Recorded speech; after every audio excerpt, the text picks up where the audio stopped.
coverage of the NFL brings us to the Inner Harbor and M&T Bank Stadium here in Baltimore, Maryland.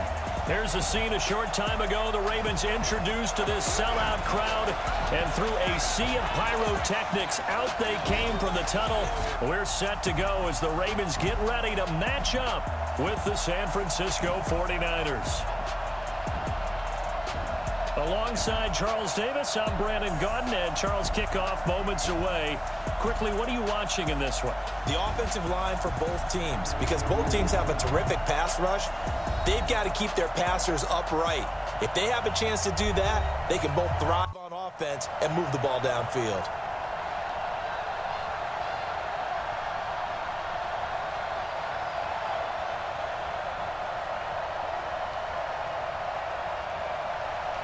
It's a rematch of Super Bowl 47 -1 Harbaugh. The Ravens and 49ers are underway. This fielded at the 2. And he'll get it up to about the 26-yard line, just across the 25. Out come the Ravens, led by the leading rusher amongst quarterbacks in 2018. In his second season now, Lamar Jackson.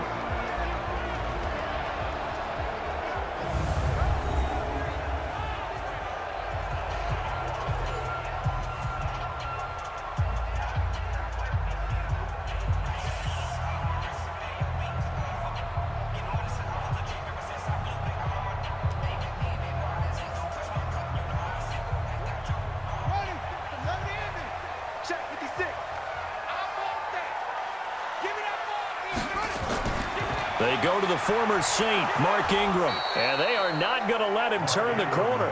Some serious pressure right out of the gate. It's a loss of 4 on that first play, and it's second down. I like the strategy.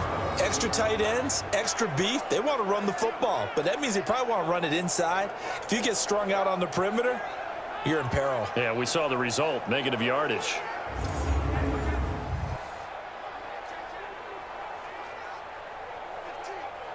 So the first play of the drive lost 4. Now they'll look to move it forward here on 2nd and 14.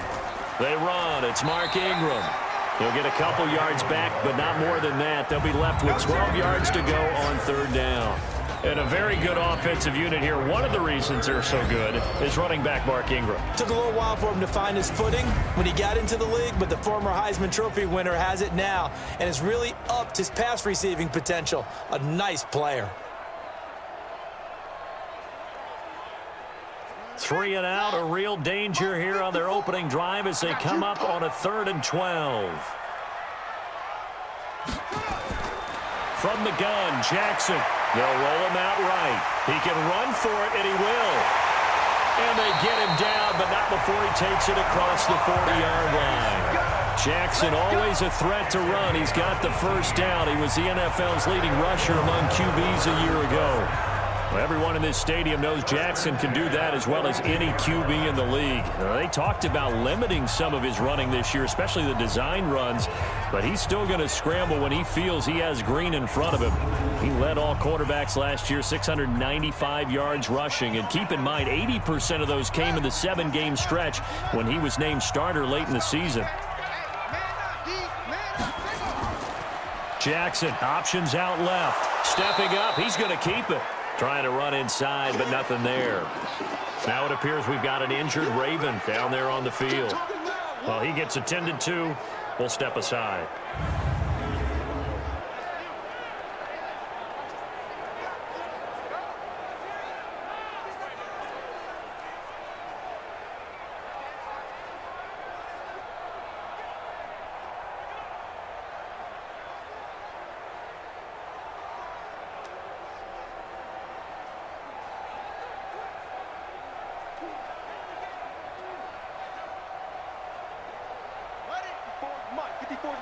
Check, check. Watch 54. Watch 54. And we got to get to the ball, G. We got to get to the ball. Let's keep moving.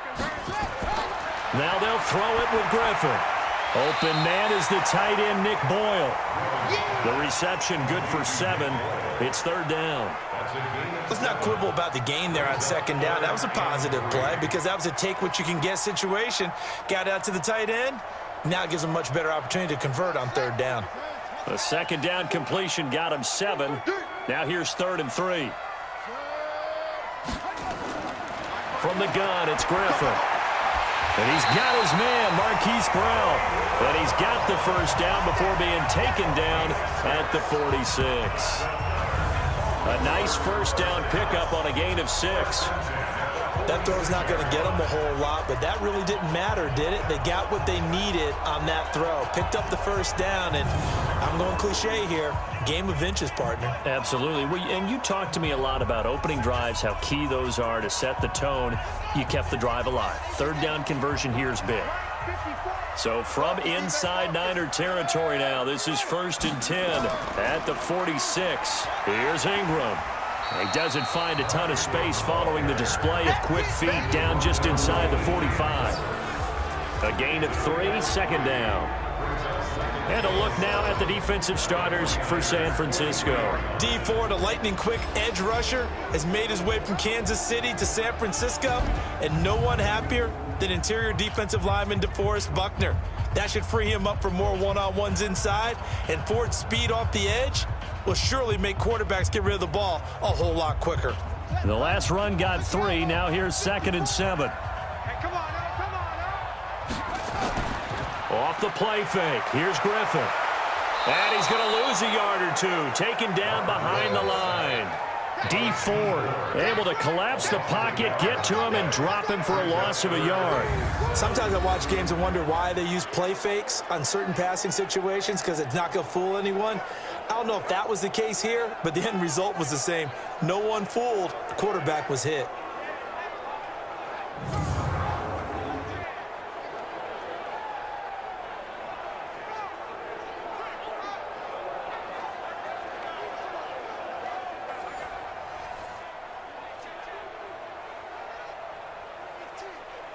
Eighth play of this opening drive coming up. This is 3rd down. Here we go, D. Out of the gun, Griffin. That's into the hands of the tight end, Boyle. And he'll get this only to about the 38 as they stop him a few yards shy of the line to gain. He wasn't the primary target, but I think it was almost like a check down situation, wasn't it? Yeah, hoping he can break some tackles, a big tight end, but he couldn't do it. Yeah, get it to that big frame and hope he can scatter some bodies, unable to get it done.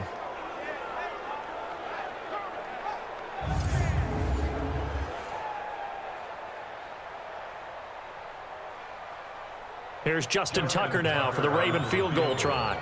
This officially a 55-yard attempt. And he has got it from 55 yards away. That was never in doubt. Tucker named the league's all-pro kicker for the 3rd time in 2018. Go ahead and admit it. The only time that you get excited about Justin Tucker kicking is when he actually misses. It's and excited is not the right word. Surprise is more what we're talking about. 90.1% coming into 2019. He's incredible.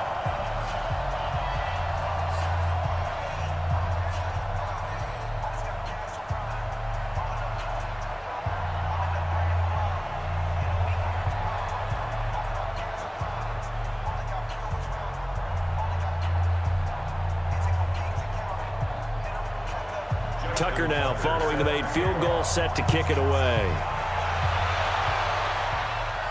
This fielded at the 2. And he'll take this one near the 25, call it the 26-yard line. So here are the Niners now to get their first drive. And they're led out by a guy who learned from one of the great ones in his first few years in Tom Brady. This is Jimmy Garoppolo. When you're back up to one of the all-time great players, if you don't spend time picking that guy's brain or just watching and observing how he does things to increase your game, then you've wasted that time. I don't think Jimmy Garoppolo is that type of a player. I think those lessons learned have a chance to transmit themselves very well. Garoppolo going to bring the Niners up here 1st and 10 at their own 26. Play fake there to Coleman. Now Garoppolo completes it to the tight end, Kittle. Illegal touching. Offense.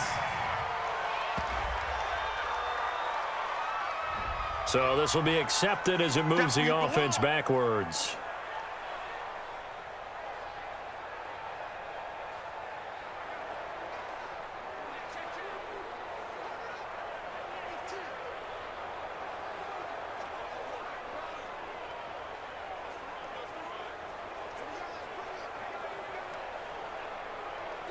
Here we go. Check 48. Come on. I got him. A first carry for the former Falcon, Tevin Coleman. And this may be a carbon copy as he'll again be stopped right at the line of scrimmage.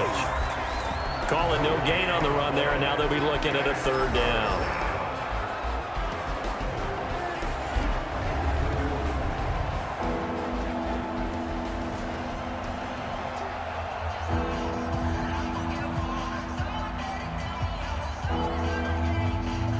The Ravens bring out an extra defensive back here on third.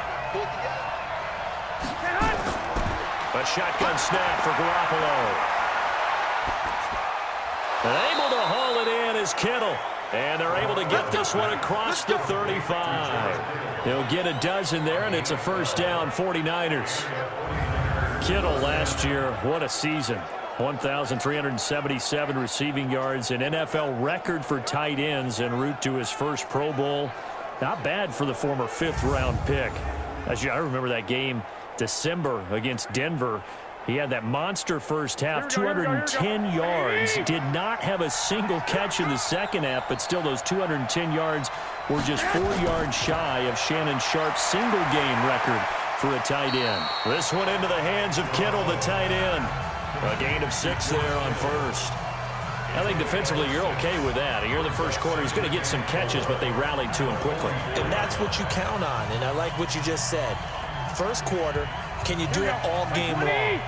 They catch it, you tackle them, they go down on the spot. Because when you're able to do that and you don't give up big chunks of yardage after the catch, now you put the offense in a position where every series they have to work hard to pick up first downs, and you tend to stall them out when you do that. And he's able to get this one out closer to midfield across the 45. The starters now defensively for Baltimore. Let's go to the middle of the Baltimore defense where Brandon Williams holds court. And we often talk about how difficult it is to stop a big-time runner. How about trying to stop a big-time guy in the middle who wreaks havoc both with pass rush and against the run? Brandon Williams went to his first Pro Bowl at the end of the 2018 season. Here we go, here we go.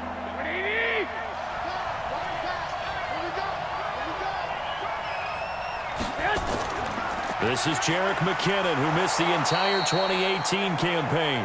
He will have the first down as he's brought down up near midfield. 2 yards and able to get the first down in the process. They had yet to run the ball at all on this drive, but third and short, definitely was a great time to dial one up.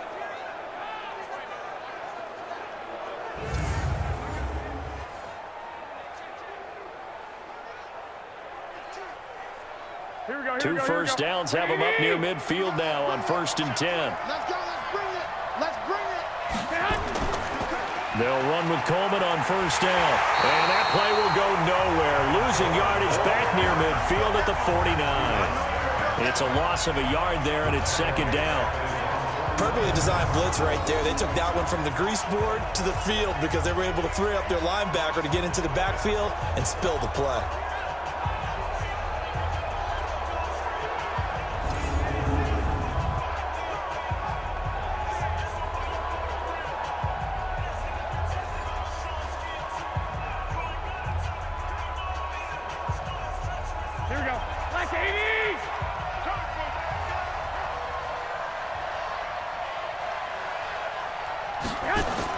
On 2nd and 11 now.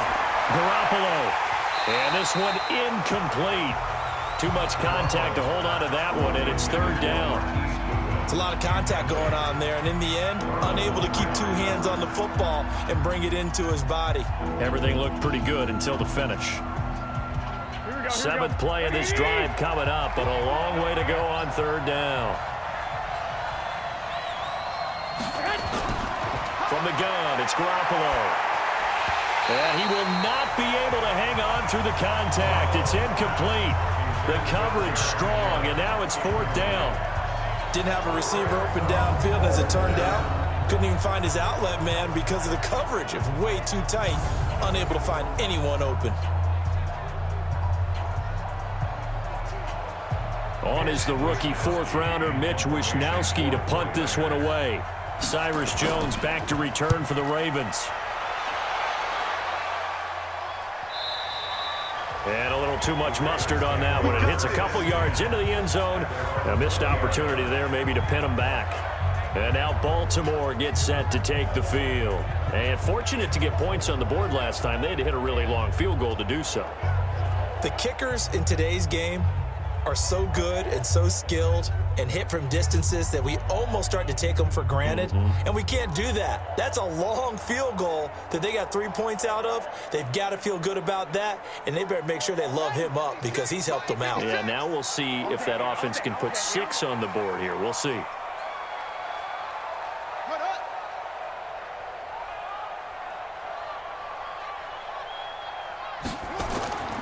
The drive starts here with a carry by Ingram. He'll be upended after a gain of 5, up to the 25-yard line. I call that play a success. A nice inside run sets up a very manageable second down, a very solid gain on that play. After the pickup of 5, here's 2nd and 5.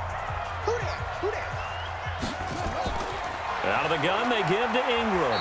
And from the 25, they work this to the 29, a gain of 4. We haven't seen much from him running the football here in this first quarter. No, you're right about that. We haven't seen much of him at all so far. They've stacked him up pretty well, but when you're trying to run the football, sometimes you got to play the long game. Keep handing it to him, and some of those runs that aren't working now, they turn into 6, 7, 8, and maybe more later on. They'll try to run for the first with Ingram. And he gets it to the 32. Good enough for a first down. They only get 2 there, but on 3rd and 1, that's all they needed to keep the drive going.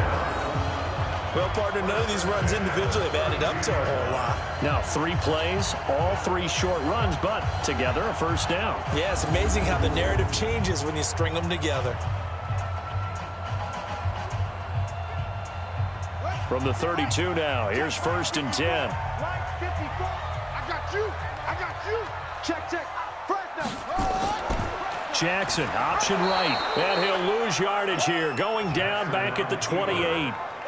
It's a loss of 4 there, bringing up 2nd down. I don't think there's any doubt that if it's me, I'd be really cautious about continuing to call this play because you got to know, defenders, if they get a free shot at the QB, they want to take it, and they want to take it big. And they got it there on the option play for a loss.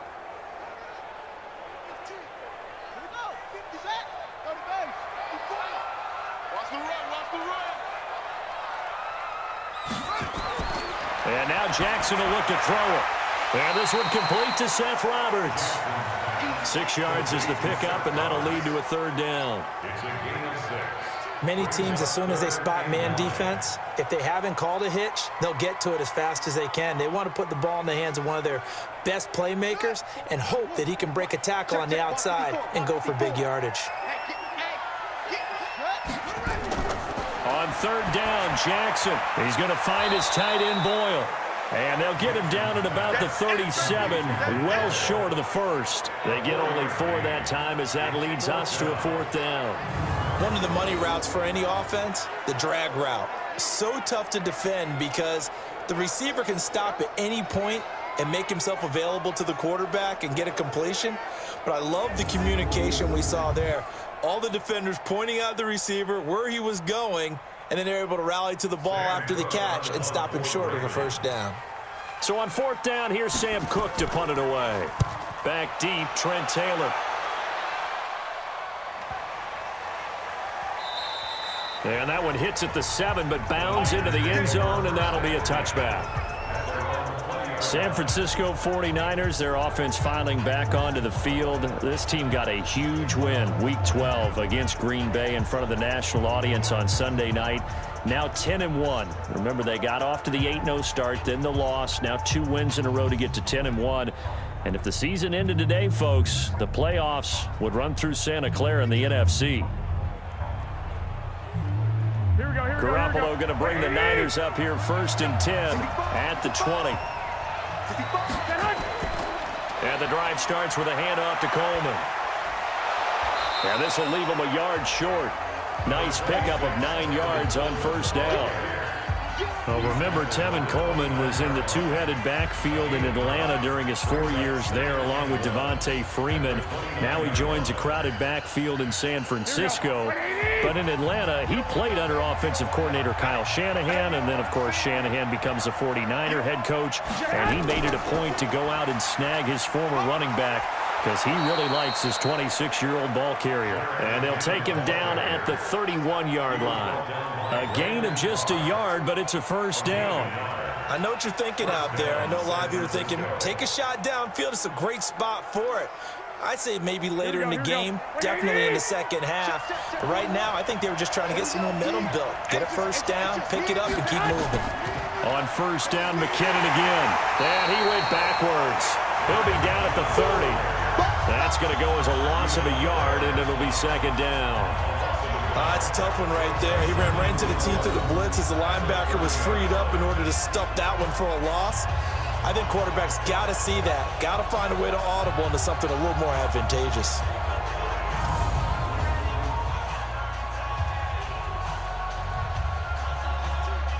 Here we go. 180! Watch the slant.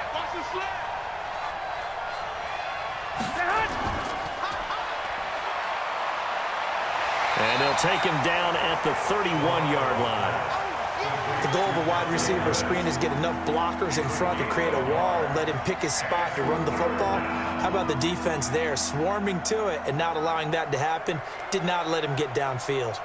The threat of a second straight punt to start the game is looming as they come up 3rd and 10. Working from the gun, Garoppolo. He's got his man. It's Kendrick Bourne. And he slips up past the 45 before being tackled. He'll get 17 on that one, and the Niners have a first down. The goal for any offense versus his own defense, find the holes where guys are available and put the ball on the receiver before any defender can step up and fill it. They did it well there. Perfectly executed crossing route.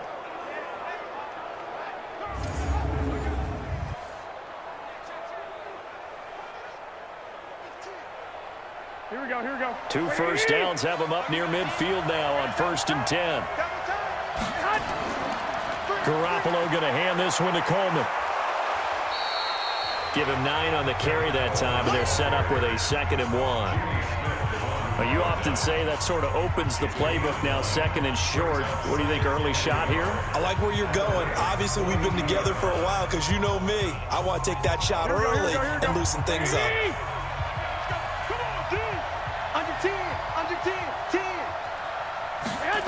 On 2nd down now, it's Coleman. And he got blown up, losing yardage on the play back at the 44. The 2nd down play results in a loss of 2 yards.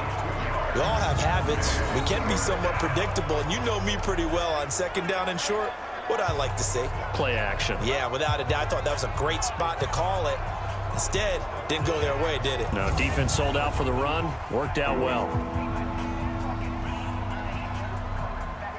Trying to keep the drive going here. This is play number 7 on 3rd and 2. They'll try and run for it here. It's Coleman. And that one going nowhere from the start as he's met in the backfield and goes backwards. They end up getting stuffed twice after that 9-yard gain back on 1st down. I wonder if they just kind of outguessed themselves a little bit trying to run it on 3rd down. Probably should have gone to the air to try and pick it up. Instead, the punting unit will have to run on the field.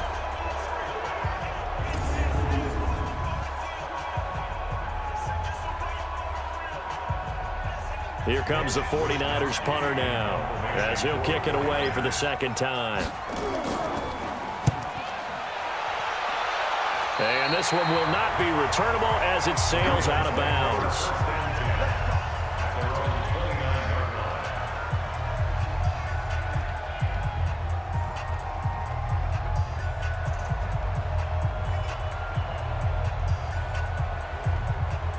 The Baltimore offense at the line, set to get going. They've got a 3-0 lead and the football as they start 1st and 10. They'll run with Ingram here to begin the drive. And he is going to be stopped cold behind the line of scrimmage.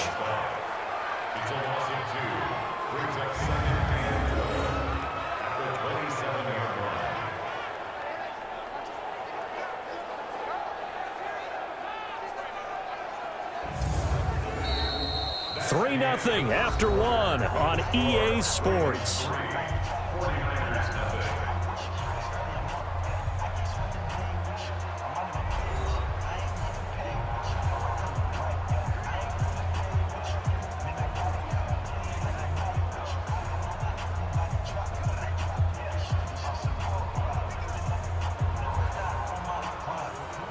First play of the drive goes the wrong way. Here's 2nd and 12. Watch a slant, watch a slant, watch a slant.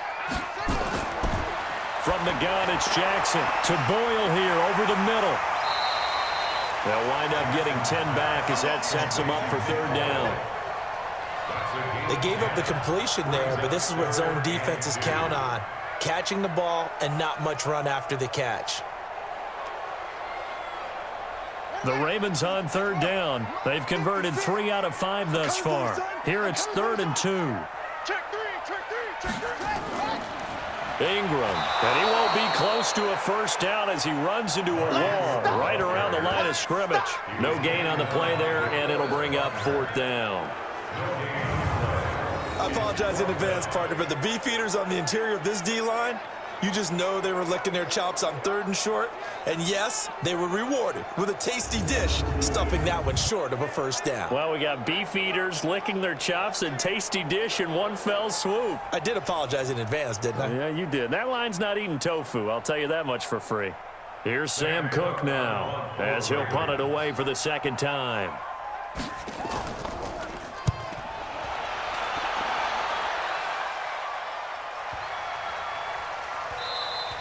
And he didn't quite have the backspin on that one. It hits at the 4 and continues into the end zone. It's a touchback. And San Francisco gets set to go here. They've had it twice. They've punted twice. Not the start they were hoping for. Not at all, and let's face it, every facility we visit, everyone talks about converting on 3rd down, how big that is. In this situation, they've had to punt it away twice, so they're furiously going over things on the sidelines. What do we need to do to pick up a 1st down and change our momentum? Garoppolo going to bring the Niners up here 1st and 10 at their own 20-yard line. Garoppolo. He hits his target. It's the tight end, Toilolo. And he'll be tackled at the 23 after a gain of 3.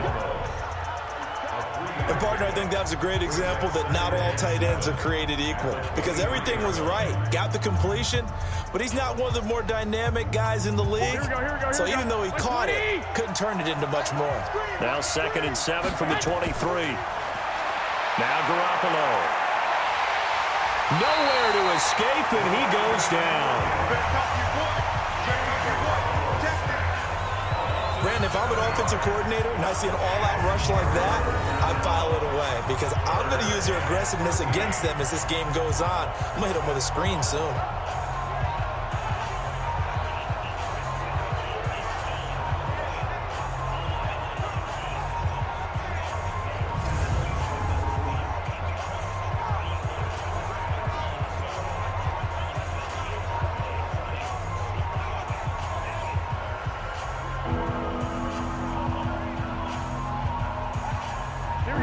Sack and puts Garoppolo and the 49ers in a tough spot. They face a 3rd and long. On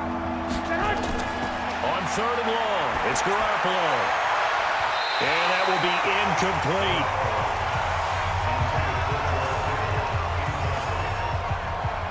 Not much going on this drive. Looks like they're going to have to punt it away, CD. And right now, I know a lot of their fans are screaming for the OC to change things up, get away from what he's been calling. Sometimes you just need better execution of the plays that have been called.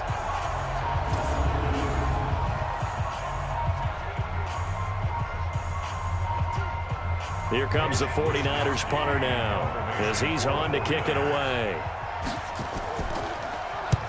He's been a busy man here in this 1st half as he gets it away. So possession goes over here on the punt, and the Ravens, they'll take over. Now the Baltimore offense heading back out onto the field. It's been very much a slow start for them. 3 drives and just the 3 points, CD. Yeah, if you're into the points per drive ratio, that answer is 1. And that's not going to get it done in a ball game. They've got to find a way to finish these drives in end zones, not having balls go through goalposts. Baltimore with good starting field position as they come up 1st and 10 at their own 42. They'll fake the give to Ingram. Now Jackson. And now he'll tuck it and run. And he'll slide down to avoid the contact. He'll get 8 on the scramble there. It'll be 2nd and a couple. They brought the blitz that time, and I thought they were going to get to him, but instead he flipped it on its ear and ended up picking up positive yardage. I thought he was dead to rights, but you are exactly correct, sir. Able to turn that into a positive gain. I'm here all day. I'm here all day. From midfield now, here's Jackson. Roberts has it. And he is tackled inside the 40, not quite to the 35. They get 14 on that one. That's good for a Baltimore first down. Nice throw there by Jackson. You think about what a boost he gave Baltimore the middle of last year, led them to victories in 6 of their last 7 games as a starter, replacing Joe Flacco, who had the hip issue. And that strong finish was good enough for the Ravens to capture their first AFC North crown since 2012. And now Jackson's a known commodity. He's the unquestioned starter, and with increased expectations and pressure on the former Heisman Trophy winner. I call that play a success. A nice inside run sets up a very manageable 2nd down. A very solid gain on that play.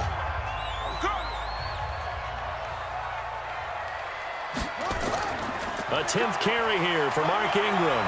He'll get the first down and more inside the 20. And all the way in for a Ravens touchdown.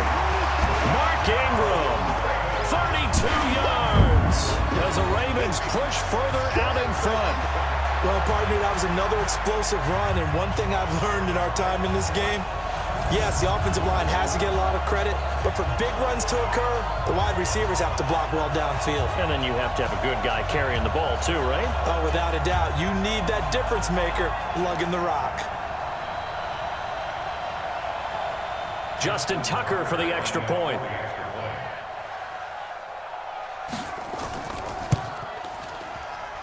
It's up and good, and that'll increase their lead to 10-zip. Just a 4-play drive that time. And it's Mark Ingram who caps it off with a touchdown run.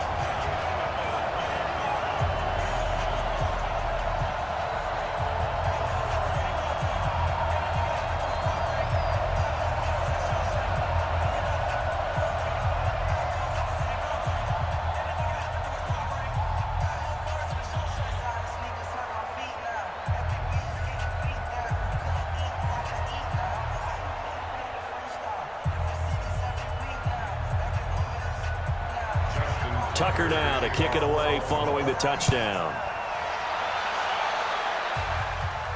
This is taken at the 3. And he'll take this across the 25. A couple extra yards up to the 27-yard line.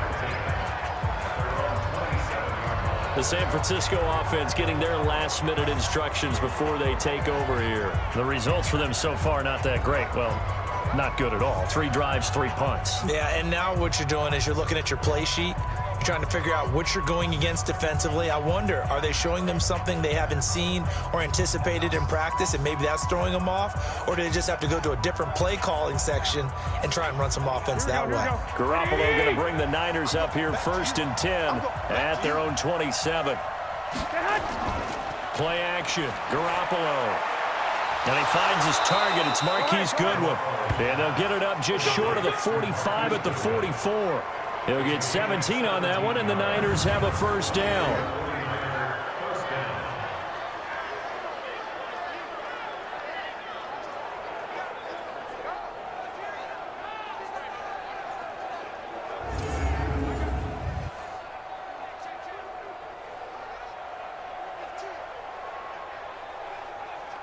Took just one play to move all the way to the 44 as they try again on first down. Hey, 4-1 Mike. Here's Coleman on the toss. And he still has yet to get on track in this first half as they're going to stop him behind the line. Call it a full 3 yards in the wrong direction there. Brings up second down. Another example right there how this defense really is winning the entire game at the point of attack. Yeah, right there at the line of scrimmage because they are dominating it. It allows their interior guys to get upfield and spill into the backfield. So how are you going to combat that? You know, because they bring in your tight end, keep him in. Your running backs, they have to step forward. Bottom line, Your offensive line has to block them first to give yourself a chance. Here we go. 180. 48 right now. Let's go. Go. Now on 2nd and 13. Garoppolo complete to the tight end Kittle over the middle of the field. 8 yards on the completion, but now they face 3rd down. Completion was given up, but that's why you play zone defense, so that you can have people around the ball when it's caught, and you don't give up much run after the catch. The Niners on 3rd down. They've hit it 50%, 3 of 6 to this point. This will be 3rd and 5. Throwing now is Garoppolo. He finds McKinnon, complete. And he's able to take it across midfield before going out of bounds. 4 yards on the pickup, and that'll bring up 4th down. So much about offense is what you call hidden yardage. You know, you throw the ball to someone, they catch it, and then they can make a big play. You know, they create a play, run after catch. They did a really nice job there of limiting that and keeping him from a 1st down. Yeah, stopped him in his tracks. No returning this one. It sails out of bounds, and they'll spot it right at the 20. And we shift our attention to Mark Ingram. A good job in the passing game, decent job in the running game, but really they've been more effective through the air. We'll see if that shifts at all as this goes on. Thus far, it feels like they're calling this game in reverse. Normally you run to set up the pass. Here it feels like they're passing, hoping to set up the run and be more effective later on in the game. Yeah, you can do it both ways. We usually talk about it in the reverse, however. No doubt about it. Jackson and the Ravens come up now 1st and 10 at the 20. Jackson from the shotgun. That's caught left side by the tight end Boyle. And he's got it past the 30 before he's hit and dropped. That one good for 13 and a Raven 1st down. Those are the types of throws that Jackson has to be more efficient with this year. He really put an emphasis on improving his passing accuracy in the offseason, because last year as a rookie, 58%, that was it.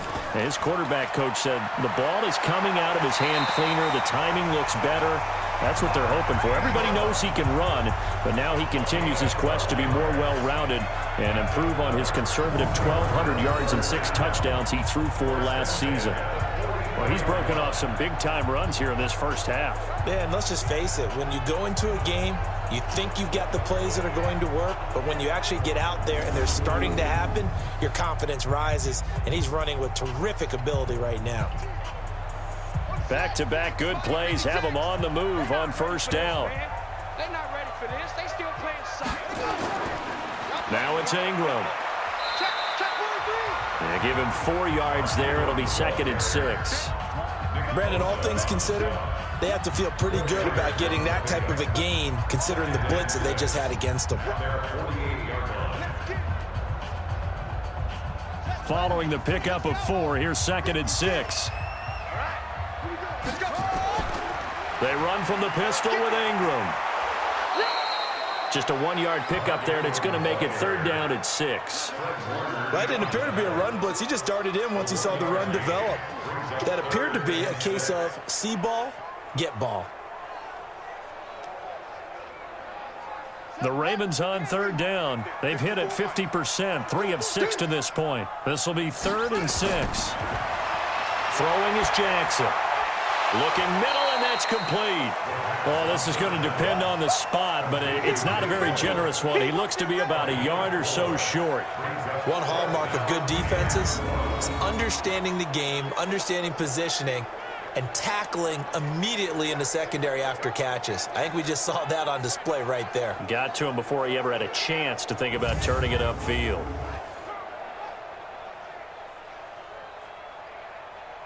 Here's Sam Cook now as he's on to punt for Baltimore.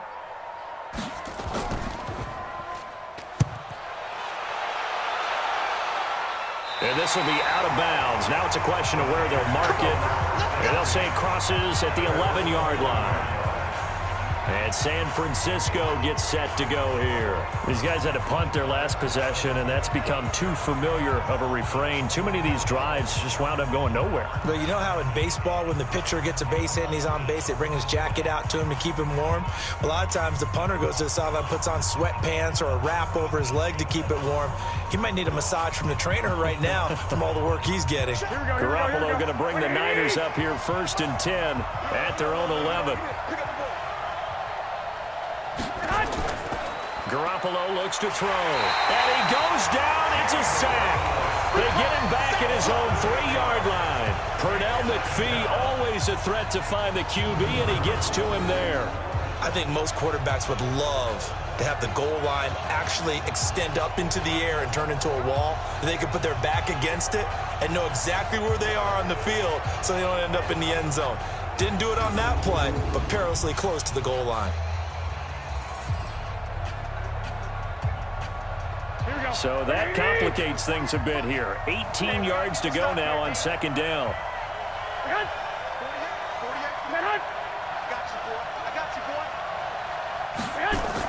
Second down, McKinnon. And he's going to lose yardage back to his own 1-yard line. It's a loss of 2, now 3rd down. They've got to do a better job up front and create some space because they're right there, almost literally on their own goal line. Just a couple of feet away from a safety. That could have been disastrous.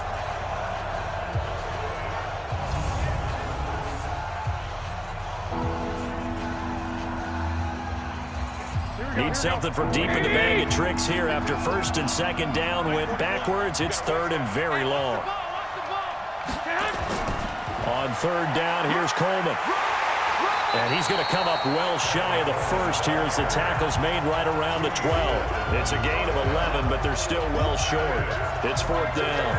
They had quite a hole to dig out of there on 3rd and long. Not able to get the 1st, but a pretty good-sized run. A really good run, but how much confidence do you have in your next play call that you can sell to the head coach? Let's go get it on 4th down. Do you really have a play you believe in, or are you just hopeful? And you got to sell it to the big man before it gets called. And he deserves a bronze leg as he gets this one away. That'll be put in the books as a 53-yard punt. And the offense will take over with a new set of downs. Gus Edwards heading back onto the field. The passing game, they've had more success there than the running game. Maybe something they game plan for. How come they didn't tell us about it? Because they wanted to keep it a secret. We did ask, didn't we? But I think what happened in this one is they've realized that they've established the run pretty well, and teams are going to key on that. They thought they could open it up and have success through the air, and that's exactly what's going on. Yeah, they've had success, at least so far here in the 2nd quarter. So from the 39 now, they'll come up on a 1st and 10. Let's go one more.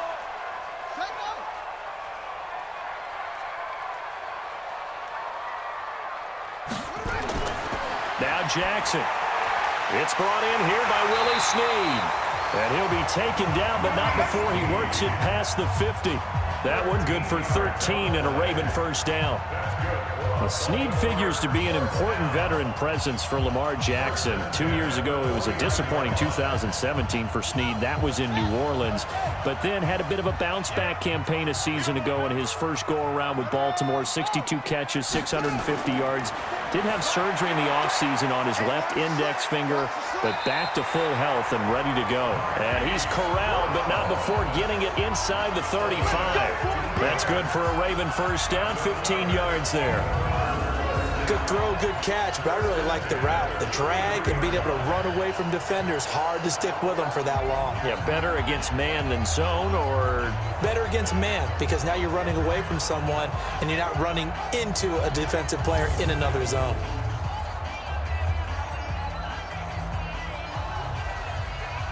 Jackson and the offense come up 1st and 10, and he's 8 for 8 now, throwing the ball to start the game. Jackson eluding the pressure right. Now he'll pull it down, and he slides to avoid the hit. Holding offense.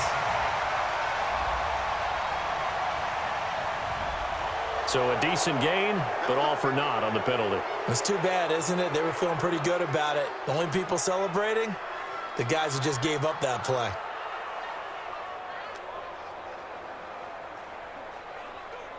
They're backed up here with a 1st and 20 now after the holding penalty.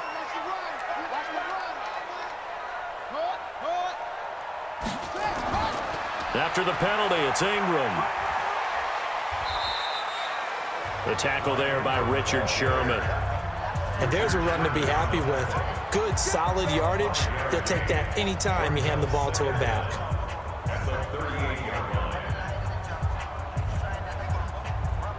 So a 5-yard run the other way in the wrong direction, and that leads us to 2nd and 15. From the gun, Jackson. He dumps it down to Ingram. He'll be hit down at the 33, 5 yards on the play. I know most of the time when the ball's in the air, you're thinking wide receiver, tight end, but running backs, they can be a big part of any passing offense nowadays. The Ravens on 3rd down. 3 for 7 so far in this game. This is 3rd and 9. From the gun, Jackson.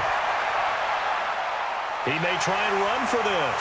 And he's going to get this down near the 20-yard line. And this will move the chains again as the tackle's going to be made at the 49ers' 21. Well, that was man coverage. So once he decides to run with the football, there's no one to account for it, and he turns it into a nice gain.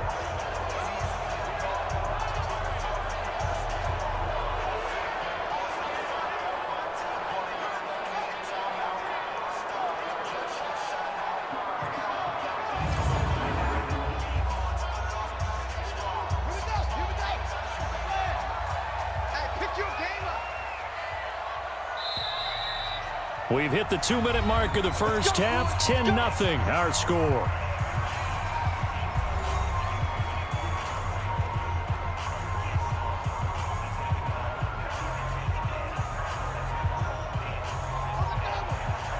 We remind you that coming up at halftime, we'll pay a visit to Jonathan Coachman. He's in Orlando, and he'll have our EA Sports halftime report. Now it's Jackson. That's into the hands of the tight end, Boyle. And he'll take it down here just shy of the 15 at the 16-yard line. That throw good for 4.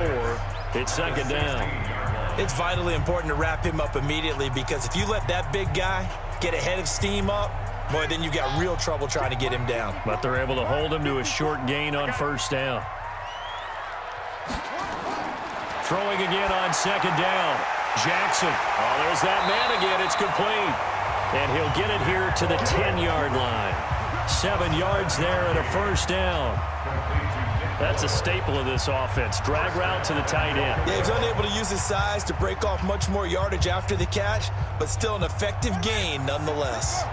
Jackson now, 11 for 11. Perfect in this opening half. It's 1st and 10.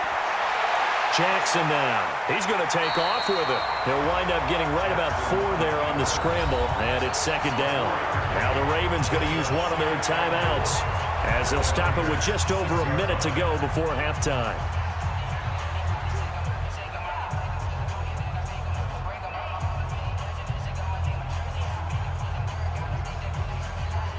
The 6-yard line, the line of scrimmage on 2nd and goal.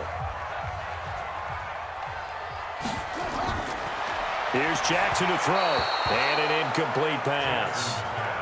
That'll stop the clock here with just under a minute to play in half number 1. They tried to make something happen, but that one came up incomplete and really wasn't a good-looking throw. Yeah, maybe even go as far as to call that a little ill-advised. Yeah, I would say so. I think that's the right phrase for it. Definitely ill-advised. Just wonder about his mechanics right now, you know, and that's the tough part. You do so much stuff in practice to make it repetitive, but it has to repeat under pressure, whether it's pressure from the defense or just the pressure of playing the game. Meanwhile, on 3rd down, they take a shot at the end zone, but it's incomplete. And based on my math, they've only converted 1 time thus far in this game, so you can see the frustration starting to come out a little bit. 3rd downs, they've been a problem for them all game. They've got to start becoming solutions. Tucker's kick is good. And that'll push the lead up to 13-0. So the field goal there caps what winds up to be an 11-play drive. Well, partner, that's a lot of offense to run there to only get 3 points. So I just wonder, are they going to recycle those plays because they were successful in getting 3? Or do you go to another section of the playbook trying to find ones that get you into the end zone, get you 6?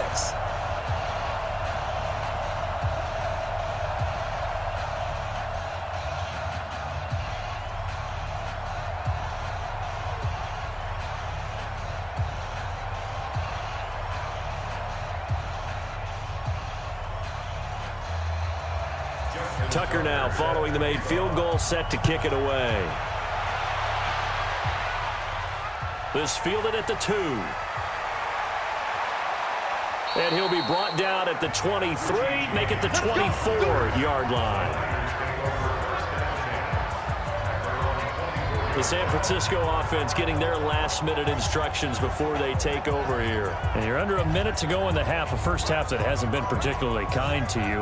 How do you think they'll play this? Well, I think the smart approach is to run out the clock, lick your wounds at the half, and see if you can come up with a strategy to play better in the second. But there's also something to challenging your offense right here. You know, hey, guys, you help dig this hole.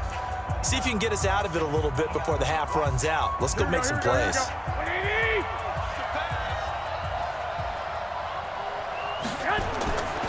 First down, Garoppolo looking middle, and it's incomplete. He was looking that time for Dante Pettis, and that'll bring up second down. I know coaches tell us all the time that having a powerful arm isn't the #1 thing they look for in a quarterback. But when you're trying to throw inside routes and you need to put some heat on it, it helps have the big gun. In this case, just a little bit too much. Back to the air on second. It's Garoppolo. And Garrett Selleck here on the completion. The 49ers now going to use the first of their timeouts as they stop it here with just under 40 ticks to go in this first half.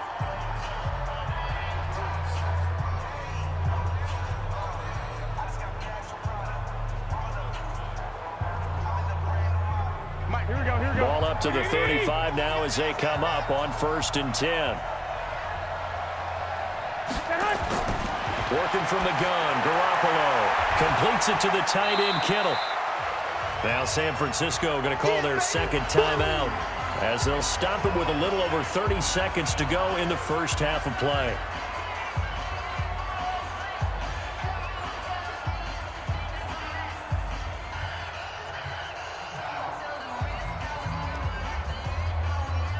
Second and 5 after the 5-yard completion on first down.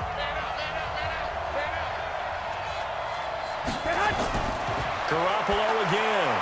This one into the hands of Kittle, the tight end. And he'll be taken down, but not before he works it past the 50. First down, San Francisco. The pickup, 14 yards. And now the Niners going to signal for their third and final timeout as the clock will stop with 21 seconds to go here in the first half.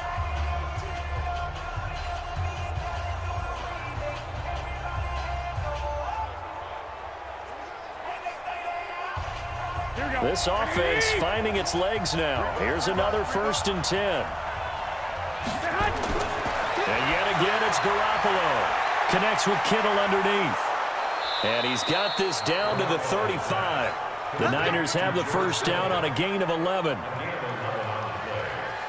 First down, San Francisco.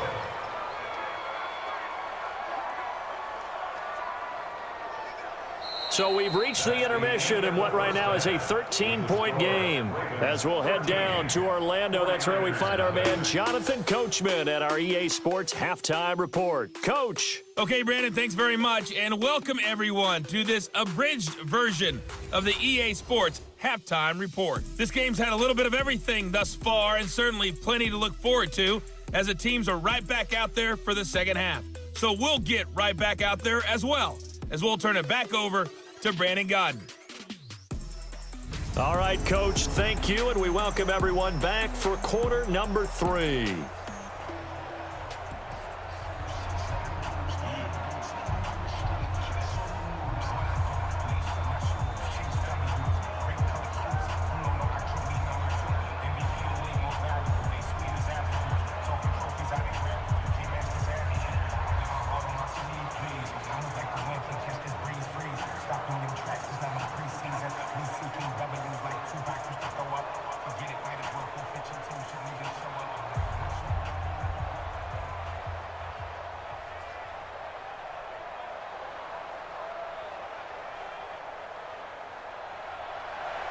Both teams appear ready for the fight ahead, and we resume action here in quarter number 3. This is taken at the 3. And nice work on the return as they'll start their drive just past the 30-yard line.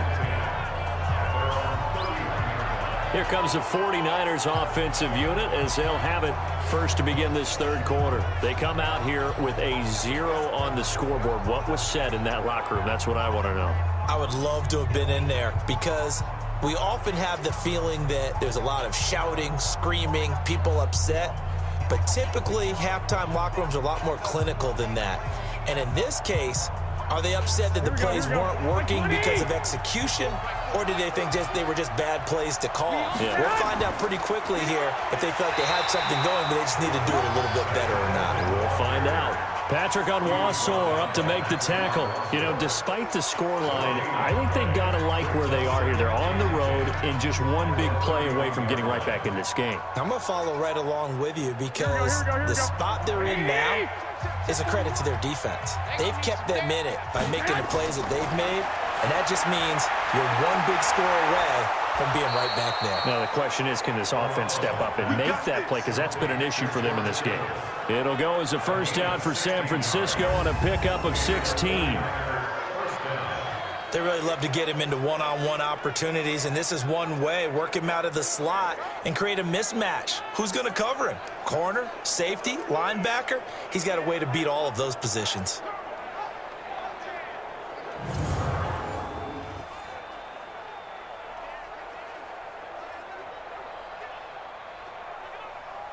Garoppolo now, 13 out of 17 throwing the ball. He's got a first down. A shotgun snap for Garoppolo. There's the Washington Husky. It's Dante Pettis. And they'll get to him after a gain of 7 to the 47. A 7-yard pickup brings up 2nd and 3 at the 47-yard line. Able to get 7 on that first down pass play. 2nd and 3. On 2nd down, it's Coleman. And the stop here will come at the 38-yard line. 9 yards to pick up there, and it's a first down. They're making it look easy out there. Another first down. So far on this drive, let me do this little bit of math here.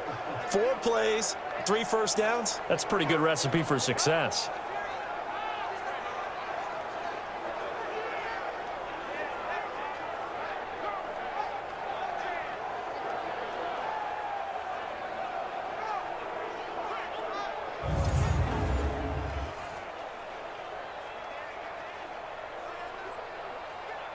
Still in search of their first touchdown of the game, but they're on the move. 1st and 10. Right back to Coleman here on first down. He'll be hit down at the 33, 5 yards on the play. Despite the blitz, they're still able to pick up a nice solid gain. The disadvantage of blitzing often alters the normal spacing and run fits and leaves creases like they were able to exploit right there. The first down run got 5. Here's 2nd and 5. Garoppolo going to give this one to McKinnon. And they'll be inside the 25 now at the 24. 9 yards to pick up there, and it's a first down. Yeah, once more, strong running, excellent blocking at the point of attack. They've got a nice little drive brewing right here.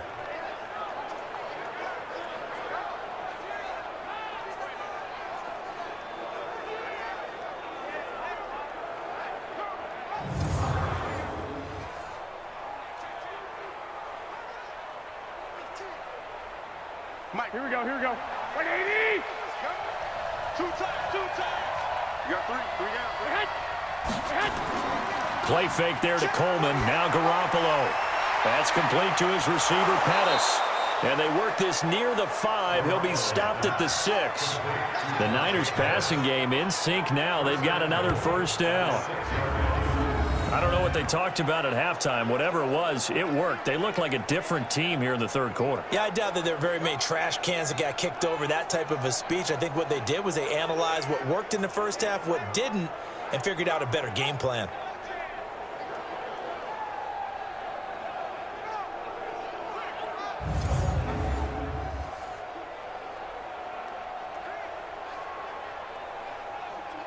First and goal, and they got to be thinking a chance to get right back into this football game.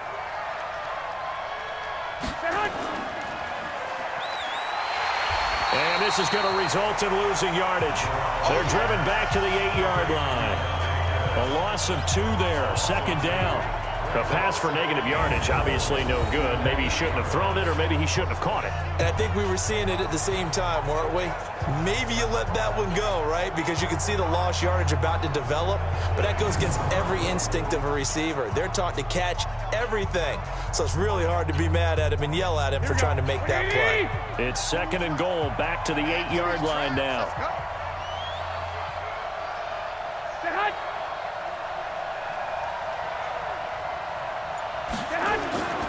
Garoppolo now. This is caught. And he's able to get it down to the 2-yard line. The catch good for 6 yards, but now it's third and goal.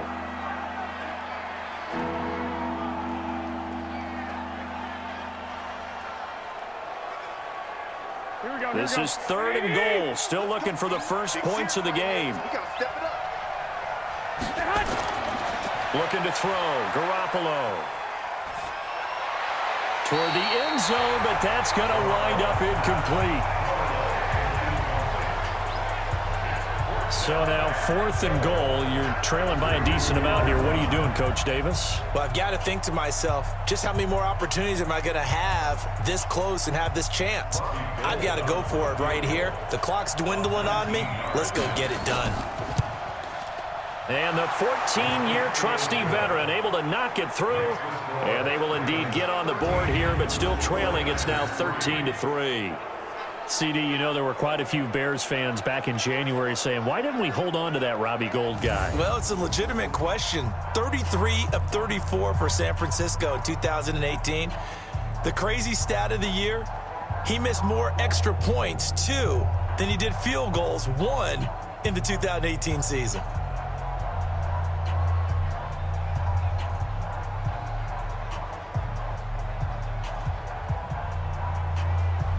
Now it's Gould after splitting the uprights to kick this one away. This fielded at the 2. Then he'll take this across the 25. Couple extra yards up to the 27-yard line. The Ravens offense getting ready now for their first possession of the second half. And they had 3 points last time, but they didn't want 3 points because they were well within range of scoring a touchdown. We'll see if they can do better now. I'm with you on that one. Let's just go ahead and be frank about the whole thing. The only one happy about the 3-point? The kicker. Exactly. He put it through the post. That's going to help him at contract time. But that offense, they're thinking, let's get in the end zone this time. I don't know if that helped him at contract time. You could have kicked that one through. I don't know about that. Toe bash. I don't know about that. Super toe. Out to Roberts here on the quick pass. And he's going to lose yards. They take him down at the 26. It's a loss of a yard there, and now second down. If you're a selfish player and you're throwing the ball, you're cool with the completion. Maybe not so cool with the yardage loss, though, huh? Yeah, you went backwards on the yardage. Hey, it kind of works like a sack for the defense there. Yeah, it's a really big play for them, right? Able to figure it out, sniff it out, and finish it off.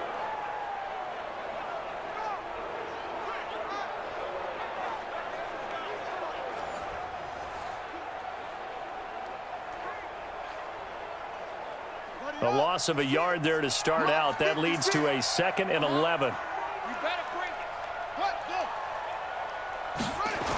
Here's Snead as they run the jet sweep. And that one covered beautifully.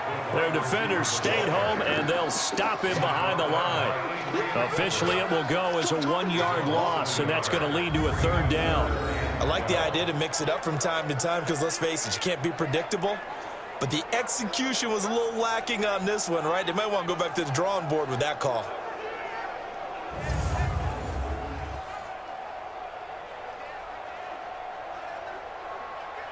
'49ers have an extra defensive back on the field. A nickel set for 3rd down. Jackson. And a throw there going to be incomplete. Had to pass there, 3rd and long on your own side of the field. Just couldn't come up with anything. That's why teams always talk about having to win the early downs, meaning you've got to gain yardage and set yourself up for 3rd and short, because when it's 3rd and long, the odds go down significantly trying to pick up the first down, even throwing the football.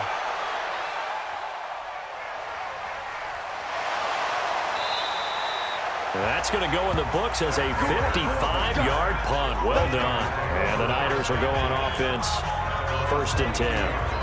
Out on the field now, here come the 49ers. And last time they got 3 points, but it was a chip shot field goal. And when you go to the sideline after a chip shot field goal, maybe the offense not too happy. It's a balancing act, isn't it? Because you're exactly right. They're none too pleased that they didn't punch it in for 6 points. But they also have to remember they did put points on the board. 3 points is 3 points. And in this league, you take points when you can get them. Not easily done. Garoppolo going to bring the Niners up here 1st and 10 at their own 22. And that's going to be incomplete. Too tough to hold on to that one. It's 2nd down. It is tough to complete passes against zone defenses. The windows that you see open, they shrink pretty rapidly. How about being able to hit a moving target against a zone before the next guy can get there and make a play on the ball? Not easy for any quarterback, no matter the situation. And there, the defense won the battle. Man open, it's Goodwin. That'll be a pickup of 10 as they try to recover from this 10-point deficit. When you call a wide receiver screen, no matter how many blockers you get in front of the guy that catches the ball, there's still an aspect of the guy catching it, turning into a runner, breaking tackles and creating his own yardage, and he just did on that play. These guys have punted 4 times already, and they're staring at a 5th, barring a conversion here on 3rd down. Coleman call it no gain there, and it leads to a 4th down.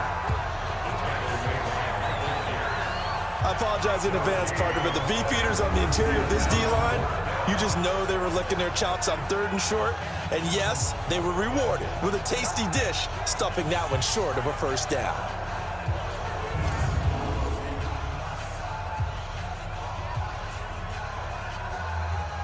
Here comes the 49ers punter now, as they're forced to kick for the 6th time today.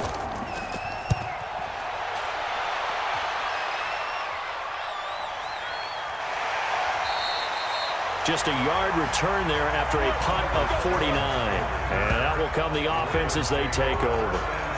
And the Ravens taking the field. This crew had to punt last time they had the ball, but when you've got a lead like this, you content to play the field position game? You are to an extent, especially if you like your defense, because you have the lead, you've been controlling the game. But why put them in a tougher spot? You want to get out there and get something done on offense and maybe take command of this game yourself. Jackson and the Ravens come up now 1st and 10 at their own 17-yard line.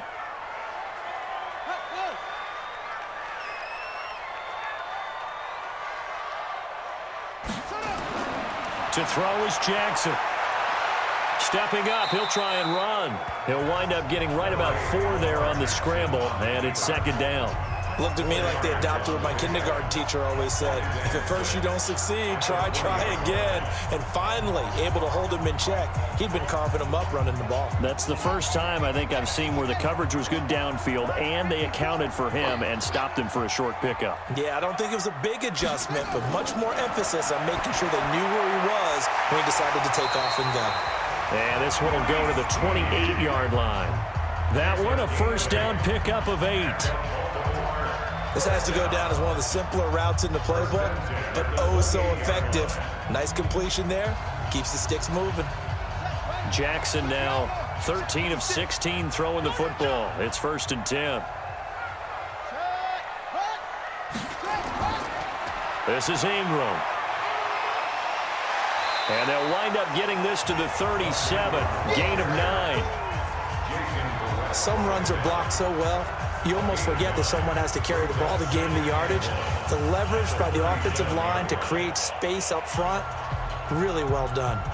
The previous run, good for 9. Here's 2nd and a yard.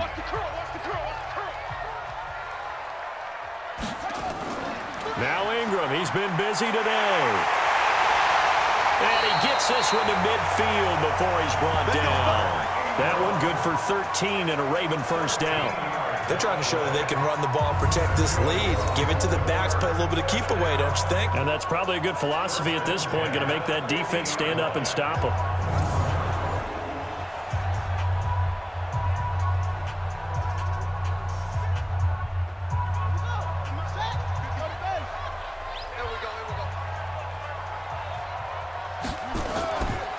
This is Ingram on 1st and 10.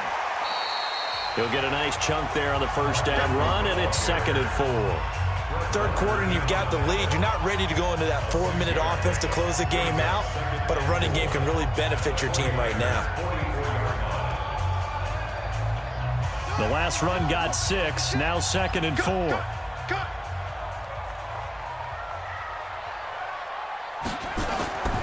And now Jackson will look to throw it. It's complete to Snead. And he works it past the 30, almost to the 25. And this will move the chains again as the tackle's going to be made at the 49ers' 26. You can see the time and effort and thought that they put into their passing game because it was evident right there. It looks like a simple pitch and catch, but you and I both know that they have planned for this and worked hard to make it happen.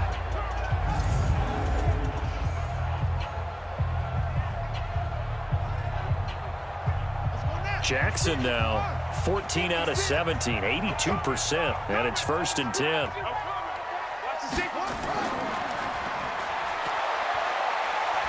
They get him to the ground right on the cusp of the red zone after a pickup of 5 or 6.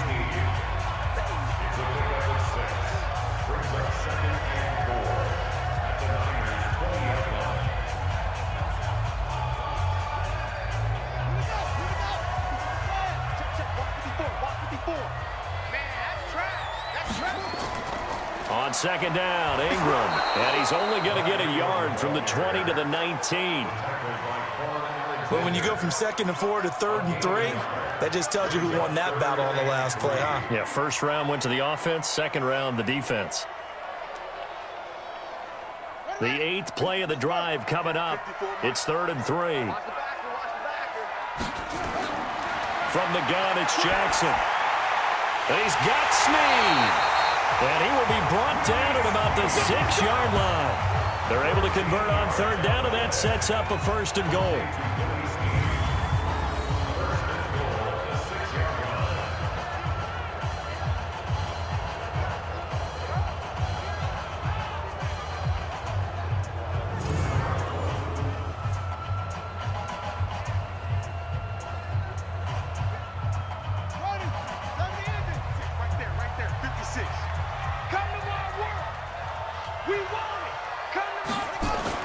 Now it's Jackson.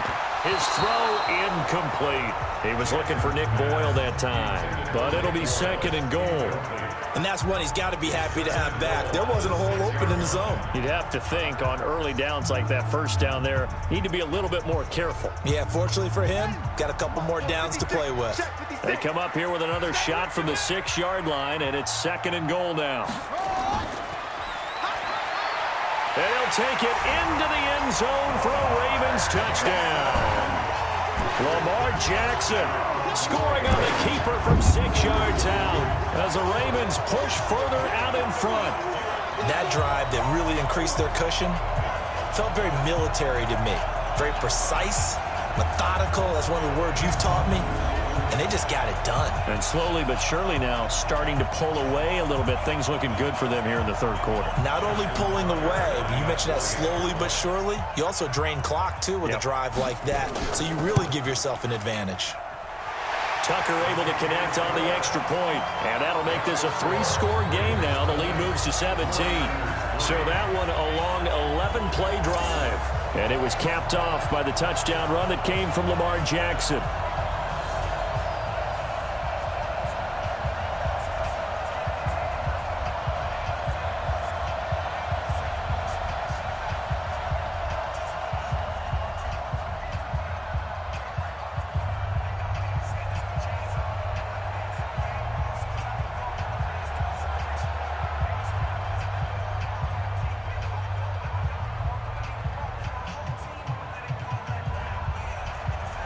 Tucker now to kick it away following the touchdown. That'll be taken in the end zone. And no run back here. This will be a touchback, and it comes out to the 25-yard line. The 49ers offense now, they get set to head back on the field. And they're coming off a 3-and-out, my friend. I think they've got to look at that play sheet and go to a spot that they haven't gone before. Time to shake things up a little bit to try and get this offense moving. Okay, so how do you do that? How do you shake things up? You look at what you've called before, realize it hasn't worked Go to so something well, else. and maybe you try and find one of those special plays from one of your better players, and maybe try and hit something big and get things going in the excitement area. Garoppolo going to bring the Niners up here 1st and 10 at their 25-yard line. To throw, it's Garoppolo. And he's going to be dropped following a pickup of 7 past the 30 to the 32. 7 yards, the pickup on the pitch and catch. Well, it's time for them to be good teammates right here, and what I mean by that is possess the ball for a little while. Get at least 2 first downs. Give their defense a chance to settle down a little bit after they give up a touchdown. They'll operate from the 32-yard line here, 2nd and 3. And he'll be brought down right around the 37. 4 yards the pickup, 1st down. Never make the mistake that the slot receivers, especially the little guys like we're watching here, are just quicker than fast. A lot of them combine quickness and speed, and they catch a lot of footballs as we just saw there. Line of scrimmage, the 37 on 1st and 10. They'll toss it to Coleman. It's a 6-yard pickup, and it gets him to 2nd and 4. Let's talk a little football 101 here, because one of the keys to advancing the ball downfield, success on 1st down. Huge difference, as we know, between 2nd and 4 and 2nd and 8 and 9. 6 yards on that last play. Here's 2nd and 4. Big stop, D. Big stop. Let's go. Looking to throw, Garoppolo. That's complete to a speedy wideout, Goodwin. And he'll be brought down at the 48-yard line. 9 yards the pickup there, and it's a 1st down. 1st down, 49ers.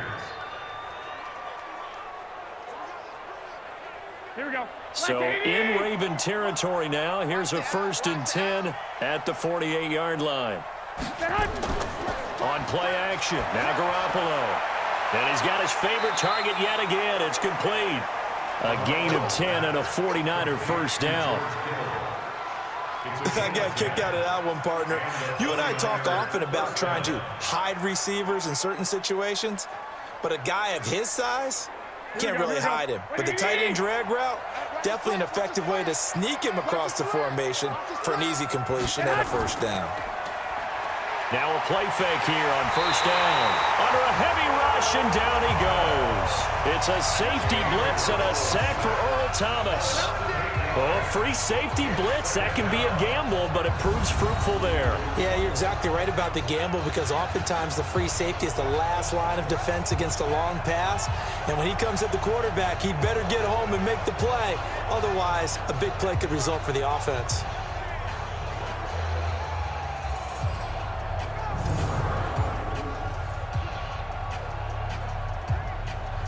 Gotta imagine the pass rush will be equally intense here on 2nd down following the sack. It's 2nd and 18. From the gun, they will run with McKinnon.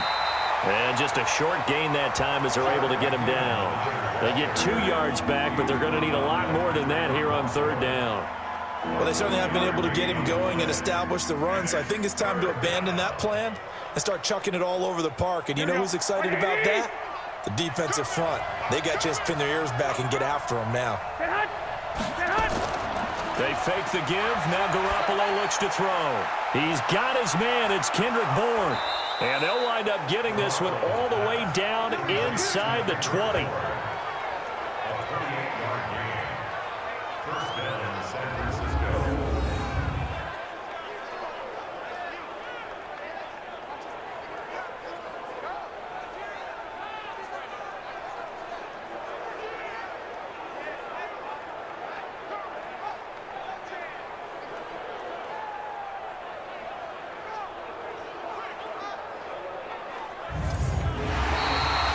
We're on to the 4th here on Thanksgiving Day.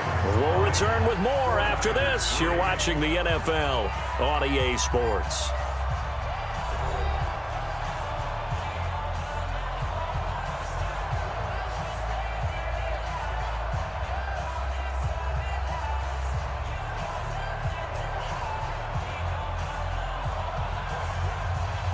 Garoppolo in the offense with a 1st and 10. And he's 4 for 4 now, throwing the ball to start the drive. Inside the red zone, it's Garoppolo. And he goes down. The Ravens able to get to him. Marching in for the sack, Matthew Judon. The amount of sacks that they've absorbed in this game is absolutely extraordinary. Let's just face it. This offensive line, flat out, cannot handle this pass rush. It's been demonstrated time and time again.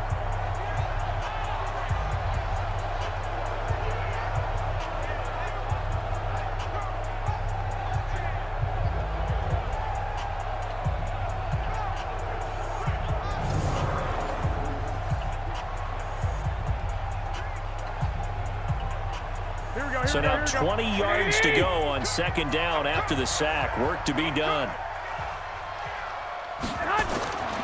Here's Garoppolo to throw. The tight end Kittle has it on the left side.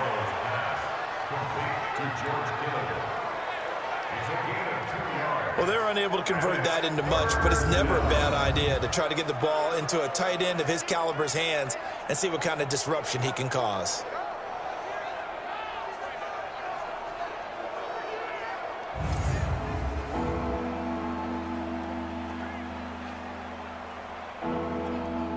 And it looks like we've got a dime set here defensively. 6 DBs in the game. Check 15, check 15. From the gun, it's Garoppolo. And this is caught at the 8. And he's going to take it in. Touchdown, San Francisco. A 24-yard touchdown. And the 49ers get a score closer. Boy, it's nice to have that big, reliable target you can go to. Each and every time. A lot of people see that position as a fallback. Throw it to them when all else fails. Not at all. This guy can make plays, and that's exactly what he just did. Yeah, play here for a touchdown.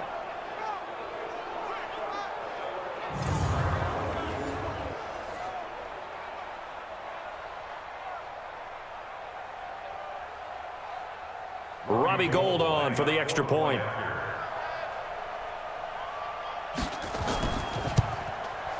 It's up, it's good. That'll make the scoreline 20-10.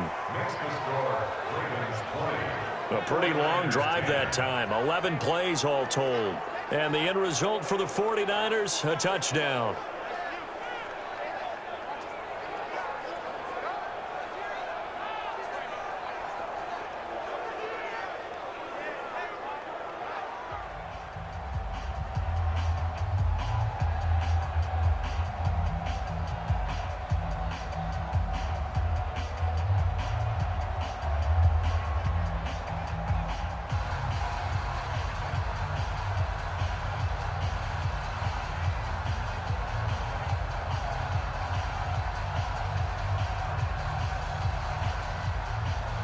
After the touchdown, it's Robbie Gould now to kick it away.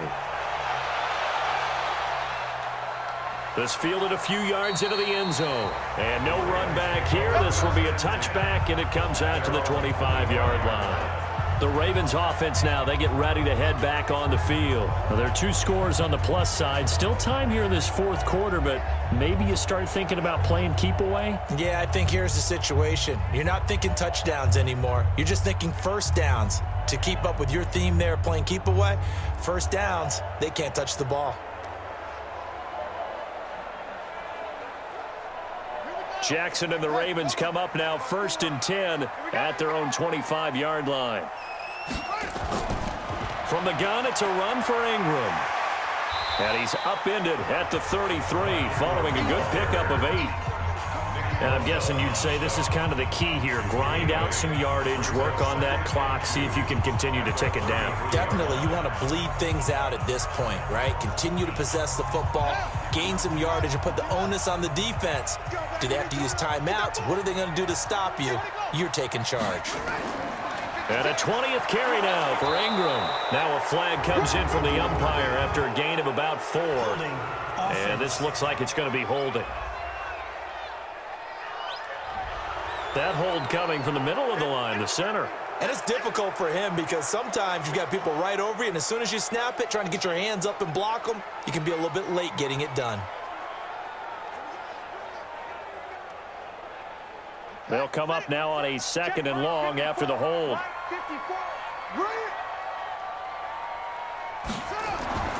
Jackson from the shotgun.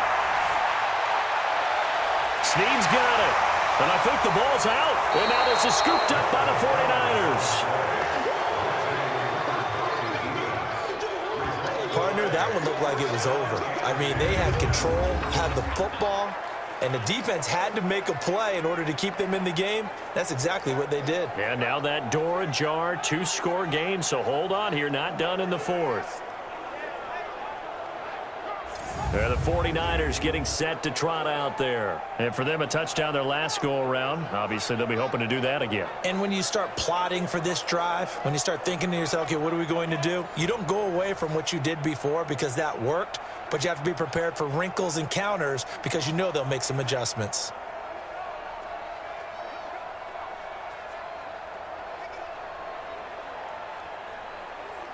Here we go. So here's a 1st and 10 at the 38.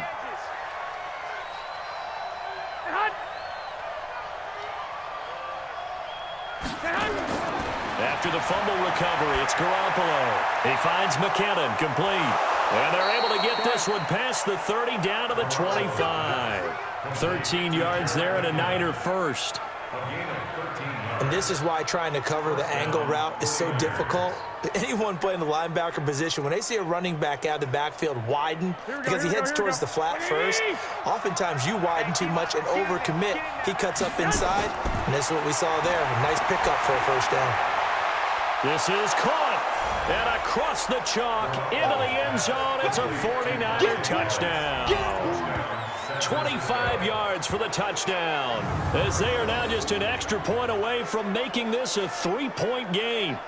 And correct me if I'm wrong, that was just a simple fly route, wasn't it? No, there's nothing to correct at all. You've got it down pat. And I just remember as a player, when I'd be in practice sessions and I'd hear 9 from the receivers, that meant fly route, go, look out. That was the 9, and he just kept going all the way into the end zone for the touchdown. Gold able to tack on the extra point. And now things get a bit more interesting here in this fourth quarter. The long touchdown pass gets them 6 on a very, very tidy 2-play drive that time.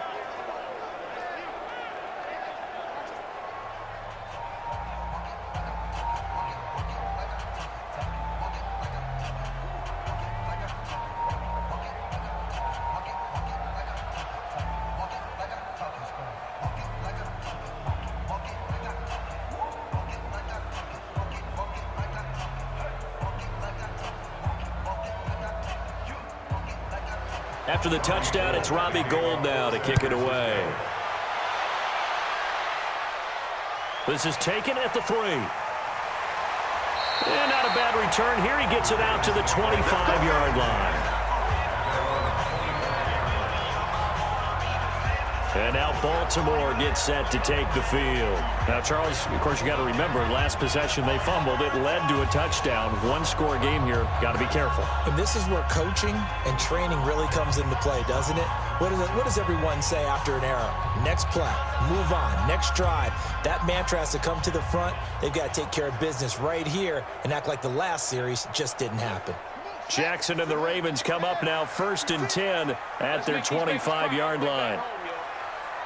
Let's make these big. Here's Jackson to throw. That's into the hands of the tight end Boyle. And from the 25, they work this to the 29, a gain of 4. That throw good for 4. It's 2nd down. Well, the strategy was evident there. Get it to your tight end and make it a one-on-one play with a cornerback. Who's usually going to win that one? The tight end, but not there. Not in this situation. How about the corner defeating that logic and making a really nice tackle? They run. It's Mark Ingram. 7 yards there and a 1st down. Do my eyes deceive me, or is he getting stronger as this game moves along?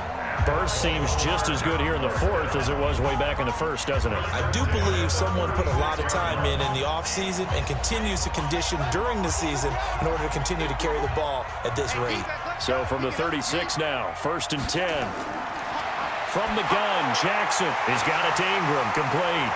And he slips up past the 45 before being tackled. It's a pickup of 11 and a Baltimore 1st down. These guys are running offense like you drive. The pedal is down, stomped down. How about that? Back-to-back completions. They are rolling. So much for being conservative and running that football. first down. It's Ingram, and some room to work. And he's able to get this one down to the 40-yard line. They get 14 on that one. That's good for a Baltimore first down. He's still rumbling, isn't he? Still looking fresh in this one despite the heavy workload. But you and I both know, well-conditioned, and he did tell us that he thrives on being at his peak late in ball games. So from inside Niner territory now, this is 1st and 10, right at the 40. Edwards now on 1st and 10, and he'll run straight into a wall of tacklers at the line of scrimmage. It's 2nd down. Run blitz there defensively, something we might see more of here in the 4th quarter. I think we'll see a lot of it, and the difference between that and a pass blitz, you're trying to get to the quarterback. You're trying to scheme someone open who will get to the QB and make sure he gets on the ground. In a run blitz, you're actually trying to cover up gaps, trying to cover up holes so they can't run the football. And for one of the few times here today, this run's not going to go anywhere. Back-to-back stops make it 3rd and 10. Now, obviously, that's some good work there defensively, being able to stop them and bringing up a key 3rd down. But if you're on the offensive side of the ball, there's an opportunity, because I know what defensive guys are thinking right now. Just stop them, get to the ball. That means they might not be sound defensively. There could be some opportunities. And you said key 3rd down. Highlight that word. Put it in bold. Here we go. Wide open receiver complete. And this will move the chains again as the tackle's going to be made at the 49ers 19. He's been the go-to guy. They needed a big play there on 3rd down. Went his way. It worked out. Doesn't matter whether they've scouted it or that they think he's going to get the ball. He has a knack for finding his way open and completing the connection.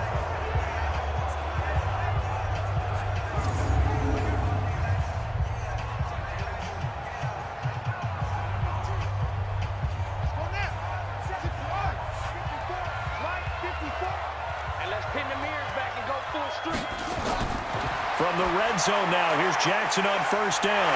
Quick hitter here, it's complete. And he'll be taken down at the 2-yard line. Another nice gain, 16 yards there, and a 1st down again. And a lot of people ask the same question all the time. Why do we see so many slants in the red zone?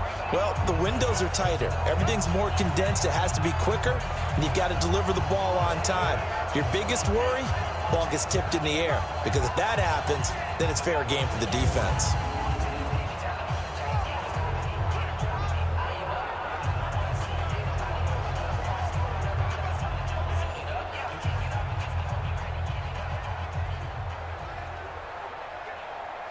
So 1st and goal, 6 points here would go a long way toward wrapping this one up. They'll look to run with Ingram, and he will take it in for a Ravens touchdown. Mark Ingram, his 2nd touchdown of the afternoon as the Ravens push further out in front. And he certainly played a pivotal role with those 2 TDs and why they're up on the scoreboard right now. Well, someone's all about winning, aren't they? Because he's not worried about the number. Sure, it's great to have 2 touchdowns. But the bottom line is what he's doing is contributing to their lead. He wants to continue to do so. Tucker now to add the point after.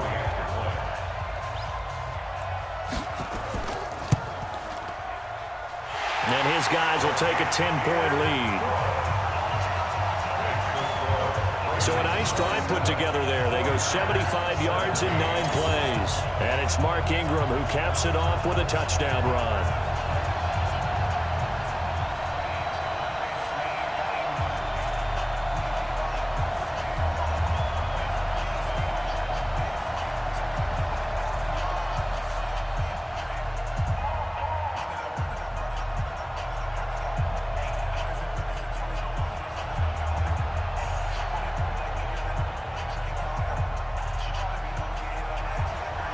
Tucker now to kick it away following the touchdown. Fielded about a yard deep. And he'll wind up getting an extra couple yards here for his trouble as he'll bring this one out to the 27. And And San Francisco gets set to go here. And they had to wait a long time to get the football back. Probably not what you were hoping for when you got an offense that's humming. Agreed. What you were looking for is the defense getting the ball back pretty quickly, right? Hoping for a 3-and-out. So that didn't happen. You can't yell at your D for that. They've got to take care of their own business and reestablish themselves now that they're back on the field. Here we go. Garoppolo going to bring the Niners up here 1st and 10 at their own 27. Play fake there to Coleman. Now Garoppolo. And that is caught on the right sideline, but out of bounds, says the line judge. The throw took him a little too far. It's 2nd down. Well, there's times when you see these catches that are made, and we just know the guys playing it are really wishing for college rules. Only need that one foot down instead of 2. It's awfully difficult on the sideline, isn't it? 2nd and 10 now from the 27. Garoppolo now. Incomplete, almost intercepted. They haven't picked him off yet. Would have been a great time for the first, but instead it's 3rd down. I guess they're in a situation now, 4th quarter, where they're forced to take some chances, but I don't know that that was the type of a chance you want to take. And that one could very easily have been intercepted. And if it does get picked off, that could possibly seal this one. Big play coming up. Here's 3rd and 10. I would expect to see some pressure here. And the blitz does come. Goodwin able to haul it in. 5th catch of the afternoon, and that gives him a 1st down. So they did not bring pressure, and turns out probably a bad idea. Yeah, he had time to stand in the pocket and deliver a strike. So I'm wondering if they're going to note that, and next time just go ahead and bring that pressure.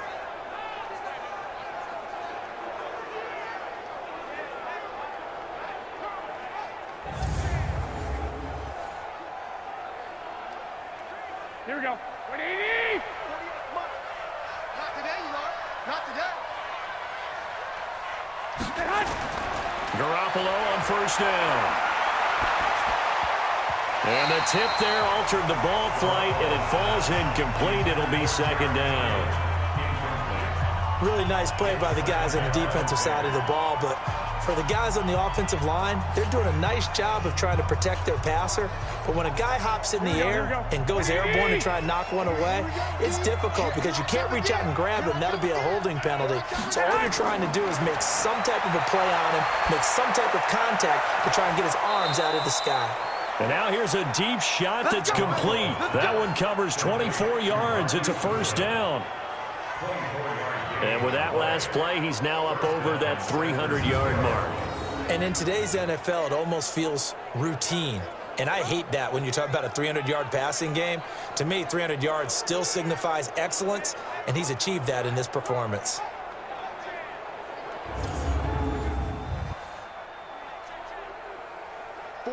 So in Raven territory now, here's a 1st and 10 at the 30-yard line.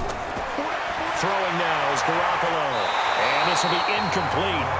Physical play on the football there, and it's 2nd down. So he can't hang on, and as I watch that unfold, I remembered an expression that I've heard, maybe from you, I don't know, but you're going to get hit anyways, might as well hold on to the ball. Well, you know a coach said that, right? Yeah. Not an actual player. No chance at all. Way easier said than done. Garoppolo again here on 2nd and 10. Open man is born. And he stopped right at the 25 after a gain of 5. Well, if you do read man coverage, Brandon, the drag route's a pretty good one to run against it because you're running away from people on it.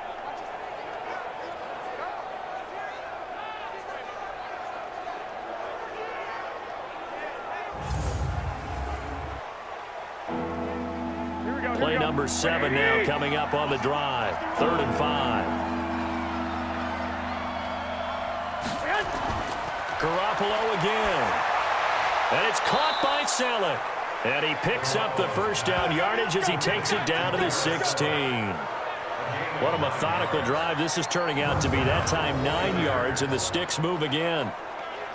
And in a 2-score game, obviously, every play, every 3rd down, like we saw there, magnified, big pickup. It was a huge pickup. What they really want, though, is to not even get to 3rd down. They've got to maximize time and conserve as much as possible. Here we go, here we go, here we go. 180! They'll run with Coleman on 1st down. And this play gets blown up. They'll lose yardage. Back at the 17. Now we've got whistles and a timeout here. Yeah, looks like we've got a 49er that's down on the field. While the training staff works on him, we'll step aside and be right back.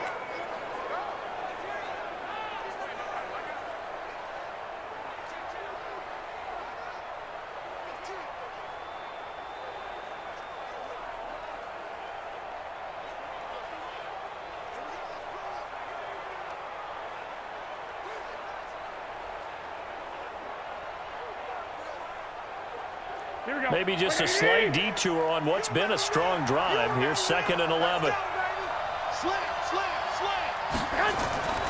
Now McKinnon. And he'll get about 3 as he's taken down at the 14-yard line. Tough day, tough sledding right there, and it's been that way the entire game. Not a whole lot of room to ramble for him. Yeah, you're right. It's been that way all afternoon. Didn't get a whole lot better there. Here we go. In search of 8 yards on 3rd down. They've already converted 2 of these on this drive, 2 for 2. Garoppolo. Man open, it's Goodwin. And he's going to take it in. Touchdown, San Francisco. A 14-yard touchdown. As they are now just an extra point away from making this a 3-point game. And on that one, able to catch it, also able to have the wherewithal to take it in for the score. And how about the phases of a successful catch and a completion of a play? Look the ball in, secure the catch, and then, of course, the run after the catch that ends up in the end zone. Gold to add the extra point.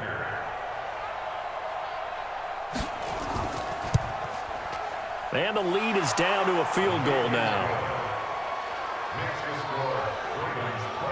So that one a long 11-play drive. And it's polished off by a touchdown for San Francisco.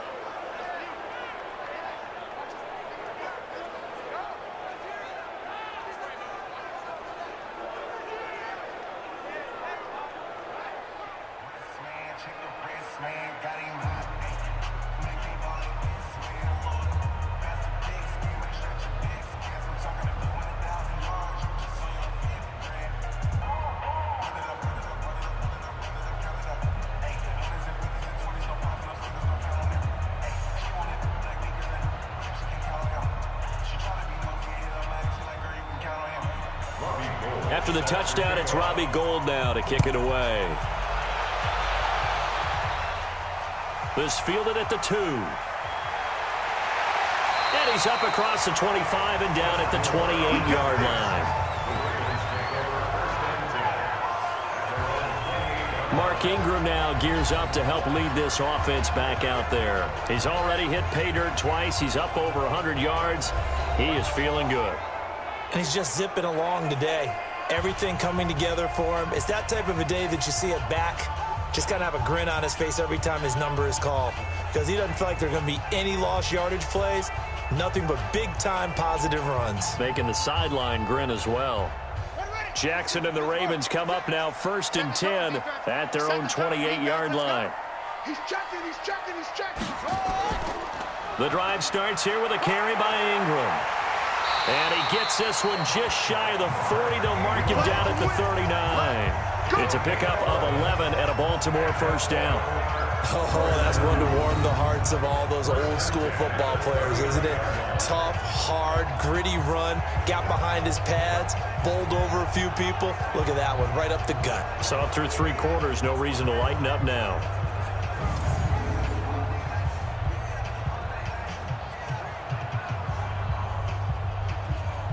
So from the 39 now, they'll come up on a 1st and 10.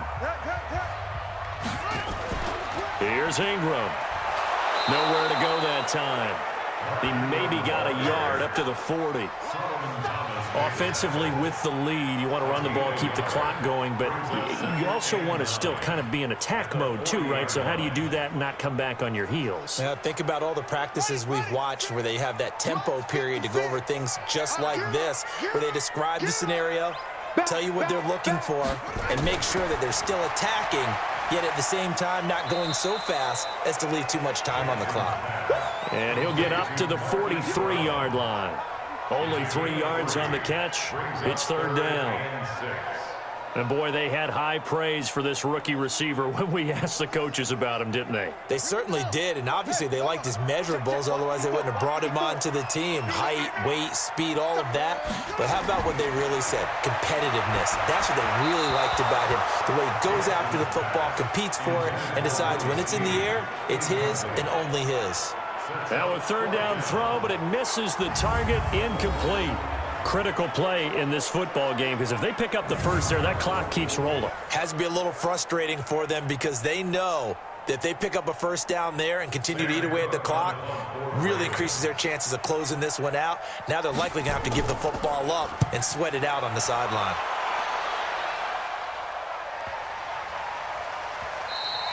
And that one hits a little too close to the goal line, and it continues into the end zone for a touchback. The 49er offense now making their way out onto the field. Things are starting to move in the right direction. They get the touchdown last drive, then their defense gets them the football back. Yeah, now they have a chance to get the lead if they can put something together here. And I'm eager to see how they decide to do it. Do they want to be methodical, or do they want to take the big strike and go after it right now? Garoppolo going to bring the Niners up here 1st and 10 at their own 20-yard line. A shotgun snap for Garoppolo. And that is incomplete. Took a shot there on 1st down, but he couldn't reel it in. I remember a coach telling me a long time ago the difference between playing corner and safety in the NFL. Corner is like the Autobahn. Everybody just flying by, and these corners have been really busy in this game, although they got it done on the last play. On the last play, yes, but there have been some good numbers put up against them offensively.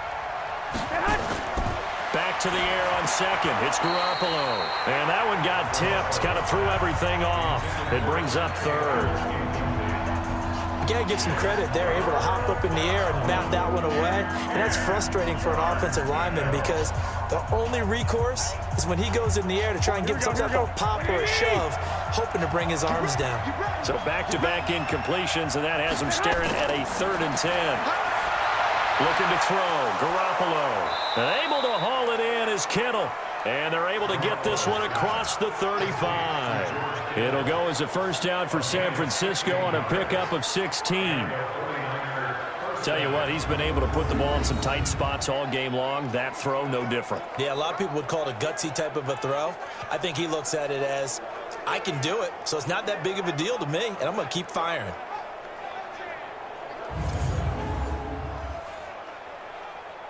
Here we go, here we go, here we go. So from the 36 now, 1st and 10.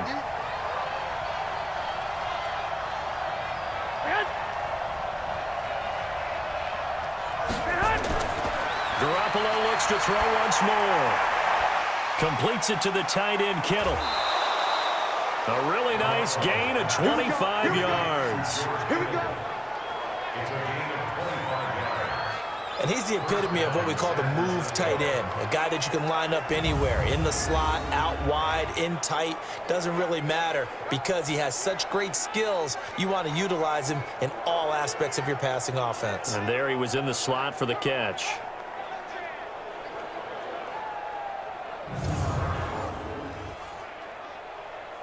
Here we go. So in Raven territory now, here's a 1st and 10 at the 39-yard line. And yet again, it's Garoppolo. And that'll be incomplete. He was trying to get it to Jerick McKinnon there. And now it's 2nd down. Not sure what happened out there, but it looked like the timing was a little off on that throw. Well, you know I'm a defender, so what am I going to say? Great defense. And darn right, they did something to disrupt that timing. So line of scrimmage still the 39 on 2nd and 10. Again, they'll throw with Garoppolo. Got the connection here to Bourne. 18 yards, 1st down Niners. Let's go. Let's go. And on that last play there, he's over 400 yards passing now. You know what that generally means? Success. That, and it means you really didn't miss opportunities. Usually very accurate. The ball's getting to the right place. Guys are making yardage after the catch to help you out that way. I mean, the whole team has picked it up. And don't forget, that means the offensive line has had to pass protect pretty well, too. Yeah, everyone dialed in. Single, slot. Throwing on first is Garoppolo. Now a clash of bodies here, and it's intercepted. Picked off by Brandon Carr. Well, this had trouble written all over from the start. He's got 2 extra defensive backs in the game he's got to deal with. They're in a dime set. So everywhere he's looking, he's seeing a different color jersey. And sure enough, this one winds up being intercepted.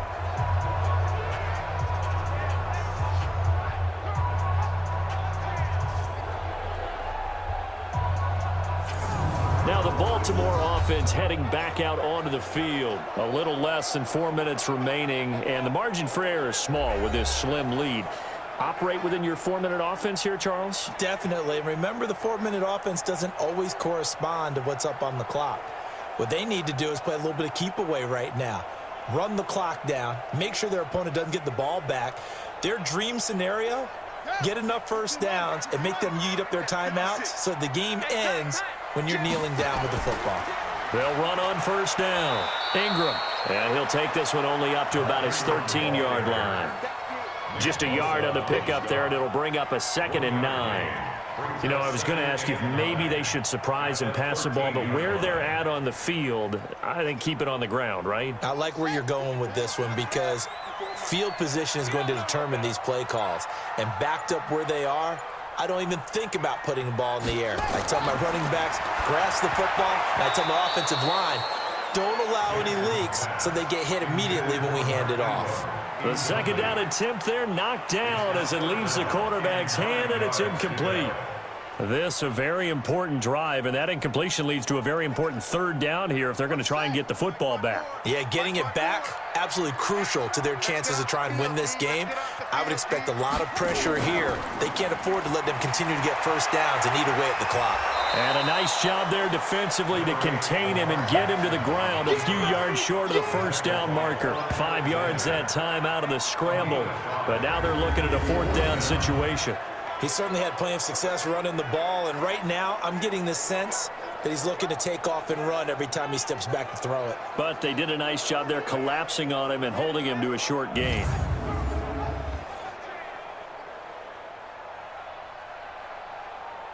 Here's Sam Cook now. 3 points separating these two sides with 2 minutes left to go in the 4th.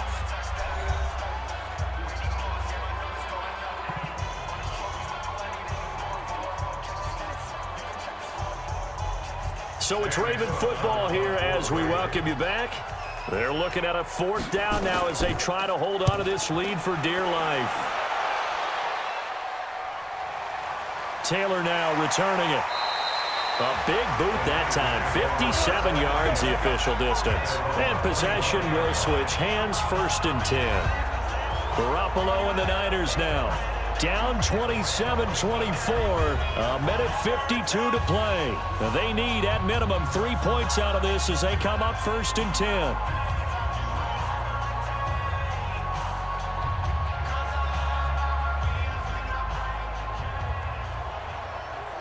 Here we go. Wait, 80! Pick it up, guys. Pick it up. Field flip. 3 bars. Trying to shake off the interception. He'll look to throw. He finds McKinnon, complete. And they get him down, but not before he takes it across the 40-yard line. 18 yards, 1st down Niners. That gets them the 1st down, but they've still got to move quickly here.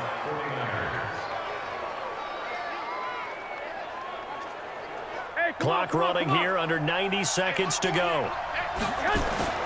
Garoppolo to throw. Now a desperation throw deep, and that's caught inside the 30. And they're able to work this to the 25 before it's all said and done. A gain of 32 that time. Okay, there's 3 timeouts left, right? Think you got to use one here, don't you? No doubt about it. I'd use one right here. Here we go. And we've reached the 1 minute mark in this game. To throw is Garoppolo. He's got the 1st down inside the 10 and down to the 7-yard line. They've moved the ball over 50 yards between this play and the last one. And two big plays, one after the other. Now all of a sudden, they're on the march. Got to feel good about what they've just gotten done, and now feel really good about what's in front of them. Very much in range for a tying field goal as they hurry to the line. The 49ers now are going to use the first of their timeouts as they'll stop it with a little over 30 ticks to go in the football game.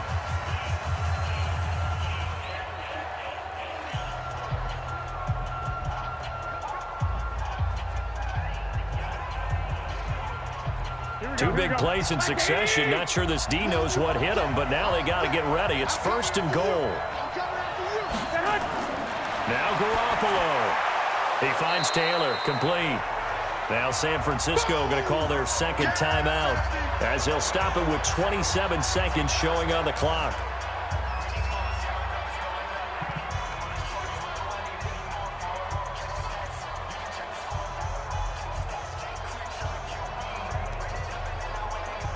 Here we go. 180! It's Coleman here, and he is met in his tracks behind the line of scrimmage. That backs him up 1 yard and brings up third down. Not only was that a terrific play, but that loss of yardage they created this close to their own goal line, that gives them a little breathing room now as they move them back. Yeah, they're breathing fire a little bit right now, aren't they? A lot of confidence being shown by them at this point of the game.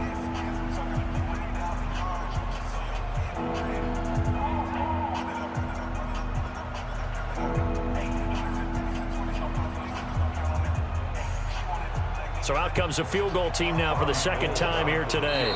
This to potentially send us to overtime. Now the Ravens going to use one of their timeouts. It's just their first. They've got two more to use here in the final stages.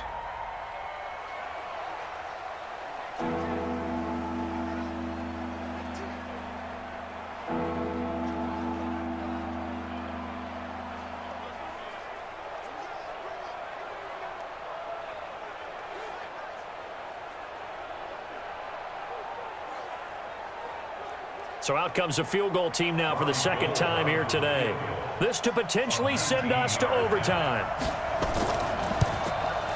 And this one is right through. And they will tie this game here in the final seconds.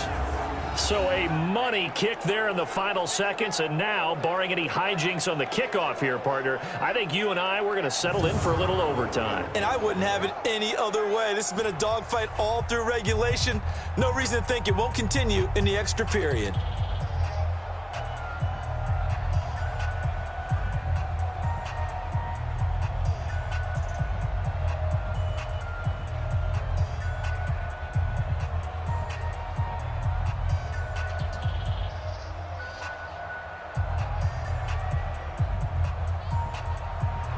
Boy, hard to ask for a better game thus far. 27 apiece is our scores. The kick's away. That's fielded in the end zone. And with time of factor here late, he'll just take a knee, and they'll start things out at the 25.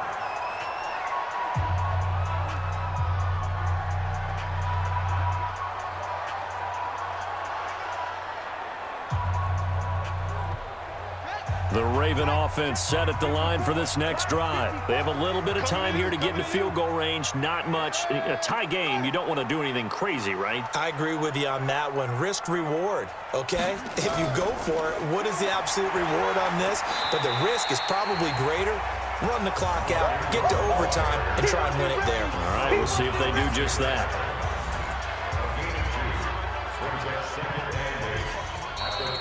And we need overtime to decide this one after 4 quarters of play. We're all even. The extra session in a moment. This is the NFL on EA Sports. And here in overtime, if the team that receives the ball scores a touchdown, it's over. If they don't, we can still have some more football. That's exactly right. If they go down and kick a field goal, the other team gets a possession to either match it or score a touchdown to win the ball game. If both teams kick field goals, the next team to score wins. But if the receiving team throws a pick six or fumbles the ball and it gets picked up by the defense and they score, the game is over at that point.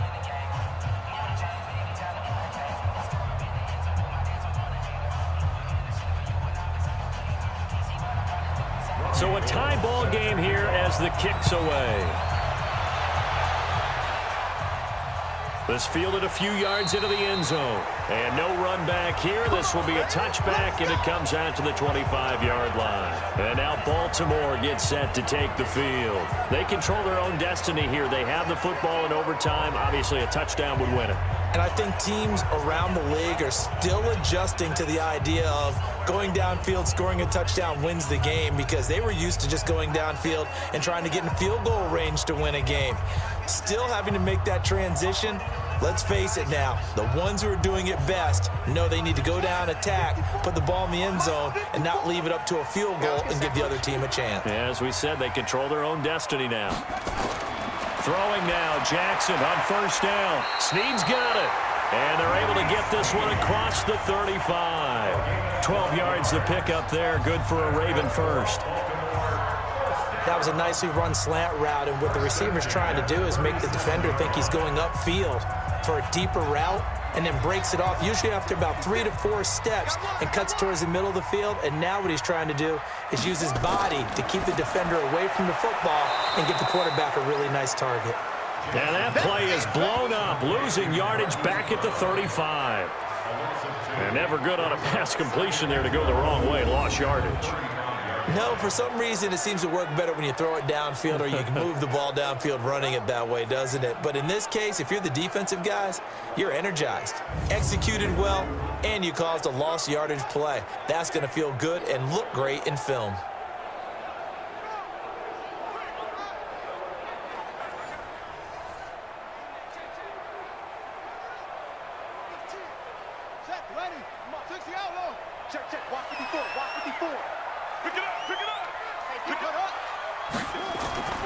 On 2nd and 12, Jackson. It's complete to Snead. Only 3 yards on the catch. It's 3rd down. A little dinking and dunking that they're doing. At some point, is it appropriate to maybe take a shot? It is, if you feel good about it. But otherwise, you do what a coach told me a long time ago. Take what they give you, but make them tackle. In other words, get it to one of your guys in space. If you make someone miss, that could turn into the big play you're looking for. And he'll avoid the tackle there with a slide. Lamar Jackson, such a threat with those legs, able to improvise and get the first. When they watch film of this game and hand out the grade sheets, he's going to really like getting a double plus on this play. Why? He scrambles and picks up a first down. But what else does he do? Protects himself by sliding and avoiding the big hit. Double plus, big time play.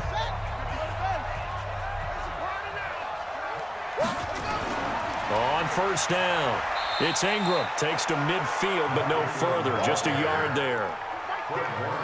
They tried a quick hitter inside, but that one was swallowed up because what they're hoping, those big defensive linemen will take the bait and move laterally and open up a crease that they can run through. Didn't happen on that play. From midfield now, here's Jackson. He's going to find his tight end Boyle. 8 yards on the completion, but now they face 3rd down. Well, that tight end position, it just seems to continue to evolve every year in the NFL. Yeah, you're getting really terrific athletes. A lot of them maybe were wide receivers at one point. They continue to give you speed, great hands, and big bodies, which make them excellent targets for quarterbacks. They'll try to run for the first with Ingram. They'll be marked inches short. No gain on the play, and that's going to lead them to 4th down. Decision to be made on 4th and just a few inches in overtime. What do you do? I know you've got to weigh it out as a head coach, because if you don't get it, you've turned it over in a great spot for the opposition to go down and win the game. But 4th and inches, I think what most teams do is they say, if we can't get inches, we don't deserve to win anyway. So here comes Justin Tucker in a big spot. This to at least get him a lead here in overtime. And I tell you what, he got it from 58. That had lots of leg behind it. They're able to put 3 on the board here on the opening drive of OT, and now up to their defense to try and see if they can hold this one. I like how you framed it up, because obviously this game is not over, right? They go down and kick a field goal, then we head to sudden death. But if the defense can hold, take the ball away, turn it over on downs, this game's over.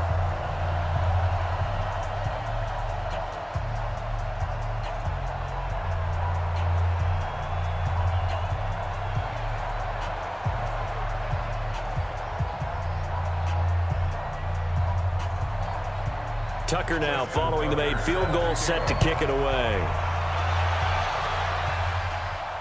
This fielded at the 2. And he'll take it up past the 25 to the 26-yard line. The San Francisco offense getting their last-minute instructions before they take over here. The field goal would push it to sudden death. We just saw the field goal on the other end, but I don't think they are thinking field goal. At least not to start this drive. They're not thinking field goal. Not at all, because your point is well taken. Yeah, kick the field goal, you push it to sudden death, but you're also kicking off and giving the other team the ball with a chance to kick a field goal and beat you. Get the touchdown, finish the game off. That has to be the mindset. Garoppolo going to bring the Niners up here 1st and 10 at their own 26.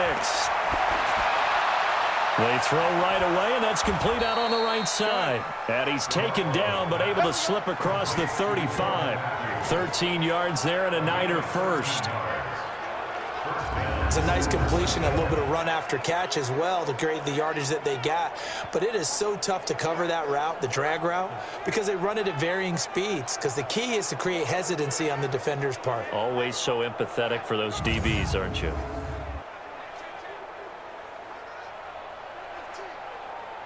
Here we go, here we go. So here's a 1st and 10 at the 38.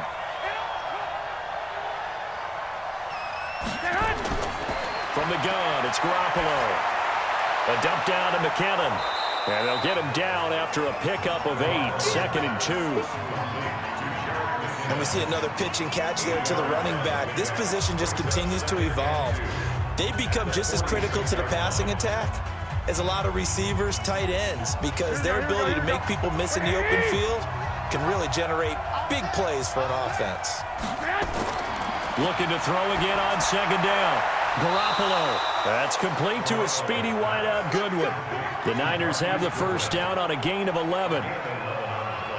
They go back to that well. He's had a great game. Defensively, they haven't been able to stop him. Same thing here in overtime. And sometimes that goes to the play caller's ego, because a lot of times you have so many different plays you want to call, but when you spot a matchup that's working for you or a player that has the hot hand, keep giving it to him. That tells me you're mature as a play caller, and it's working for them in overtime. A throw over the middle, taken in. And he's going to get this one down to the edge of the red zone. 23 yards on the play. He's padding his already great numbers here in overtime. More importantly, though, moving his guys downfield. And I think that's exactly what's going through his head right now. Moving them downfield, putting them in a position to win the game.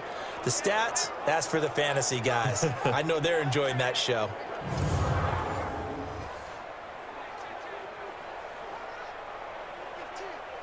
Garoppolo in the offense with a 1st and 10. And he's 4 for 4 now, throwing the ball to start the drive. Garoppolo going to hand this one to Coleman. And he showcases the spin. A pretty good gain before he's taken down. Another strong gain on the last 2 plays. They've moved it a combined 33 yards. And I know you, with every carry, especially in overtime, you're just saying, if you're that ball carrier, hold on to the football. Hold on to it, protect it, but not necessarily settling, because you're trying to get to the end zone. You're trying to end the game right here. And I know the defensive guys poking, clawing, raking, trying to knock the ball free and protect their end zone. Yeah, like you alluded to, especially this part of the field. 2 yards, good enough for a 1st.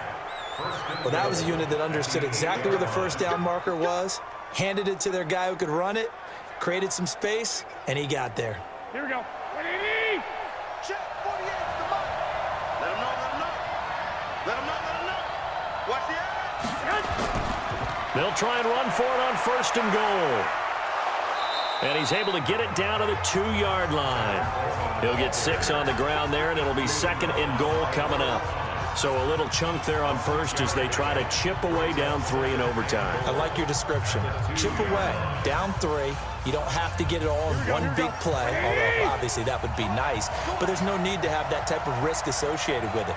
Run your offense, get 1st downs, get yourself in a position where you know you're going to at least get 3 and keep this game going. If you get 6, so much the better.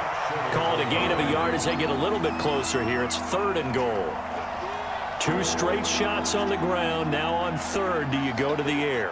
I think the possibility exists, and if you're doing it, you're probably going play action since you ran it twice.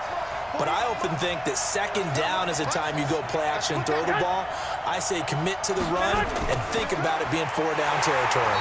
And that one going nowhere from the start as he's met in the backfield and goes backwards. Tough sledding. They lose a yard there on third. That's a really alert defense there because they saw the heavy look come in from the offense, countered it with extra linebackers who brought a little bit of speed and heft, and able to really make a big-time play for their defense.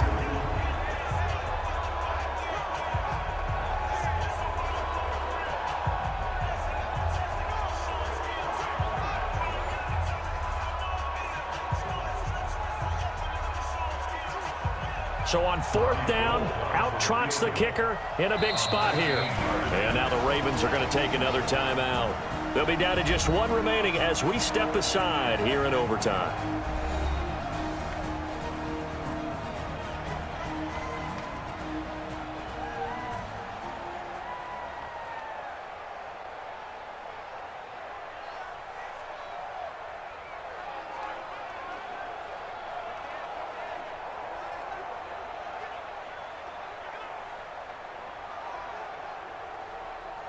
So on fourth down, out trots the kicker in a big spot here. This to keep the game alive. And Gold is able to put it through. And we are tied once again here in the overtime session.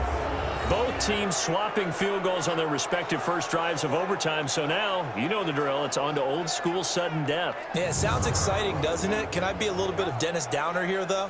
That drive, able to go that far, yet they had to kick the field goal to keep playing. You would have thought maybe could they punch it in and go ahead and end it? We get more free football. Oh yeah, good point. Come on. I'm back upbeat again. Forget the downer stuff.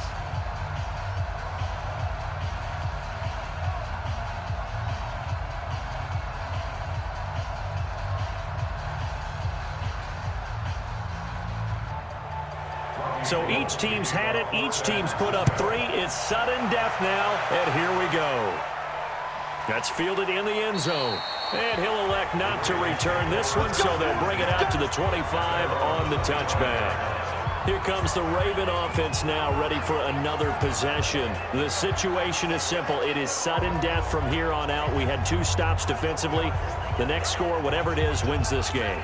And I can't wait to see how the defense decides to play this because knowing that the next point you give up, lose the game for you, I expect them to be more aggressive. Not just play a normal situational defense, but go after them, attack them a little bit because otherwise the offense is just trying to find their way to get downfield and kick a field goal.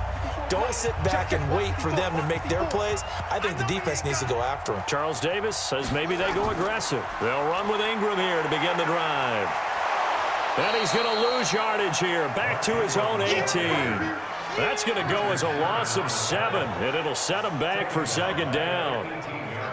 They got the ball to the outer third of the field, but they could not seal that edge and lost yardage. And I love how you brought that up because sealing the edge is often a function of the offensive tackle on the line of scrimmage, oftentimes a tight end, maybe your H-back, someone to set the edge at the line of scrimmage to give them a spot to get to.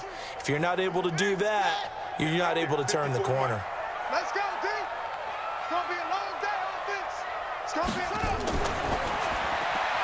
Out to Roberts here on the quick pass. Only 3 yards on the catch. It's third down. Complete to Seth Roberts. That's a gain of 3. Brings up 3rd and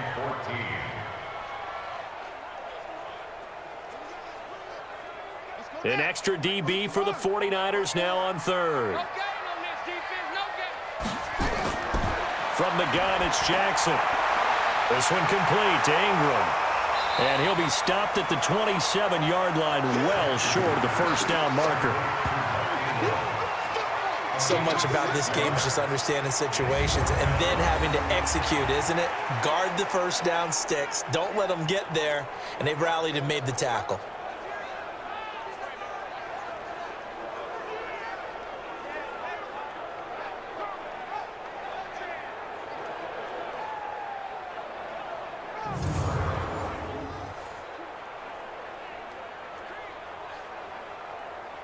Here's Sam Cook now, on for a very important punt here in overtime.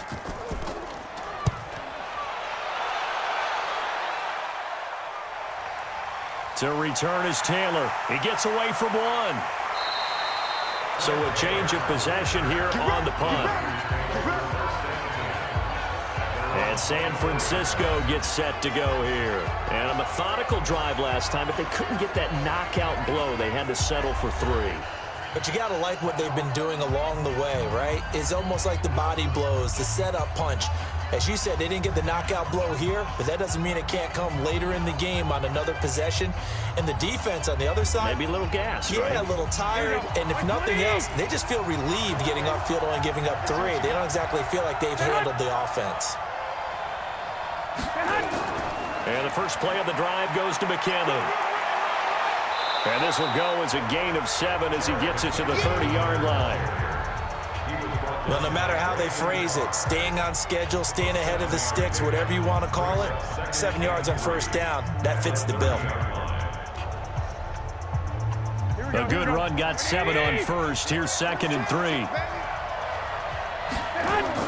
Play fake there to Coleman. Now Garoppolo. Open man is born. And he slips up past the 45 before being tackled.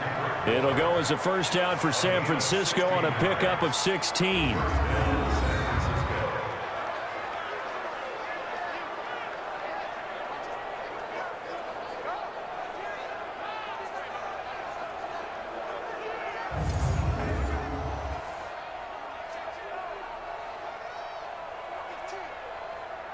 Here we go. Wait, 80! Check 41. Here we go. Now Garoppolo leads for McKinnon on the draw. And they see right through that defensively as he'll be hit and taken down to the backfield. I know when I was a kid, I always got real excited when I saw those lateral-type runs. But the best backs that made it happen, they put a foot in the ground and just go. That didn't happen there. That play got swallowed up.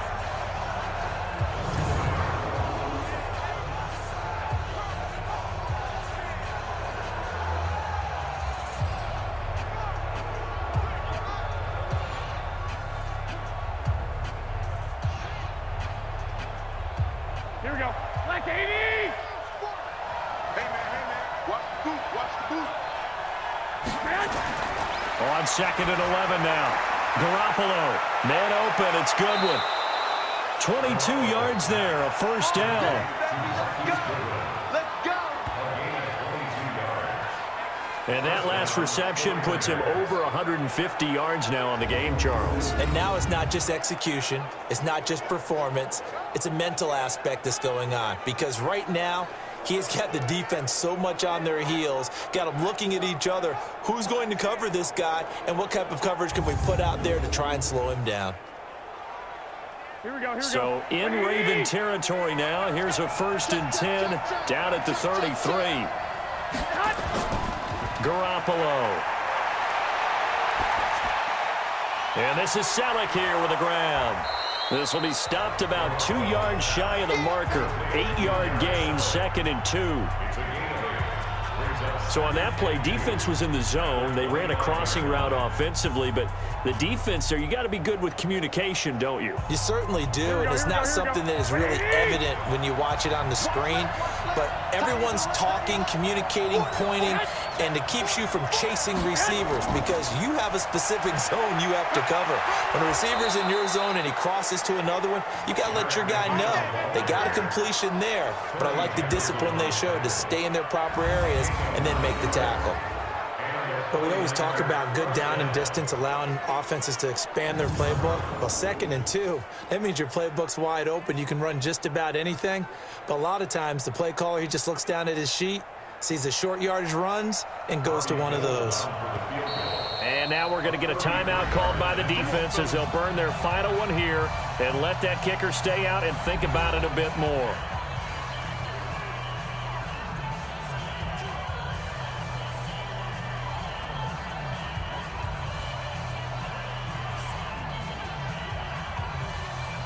So now it'll all come down to Robbie Gould.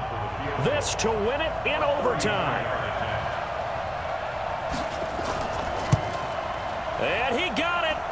The kick is good in overtime. He's able to split the uprights. And that will break our tie and give him a 3-point lead.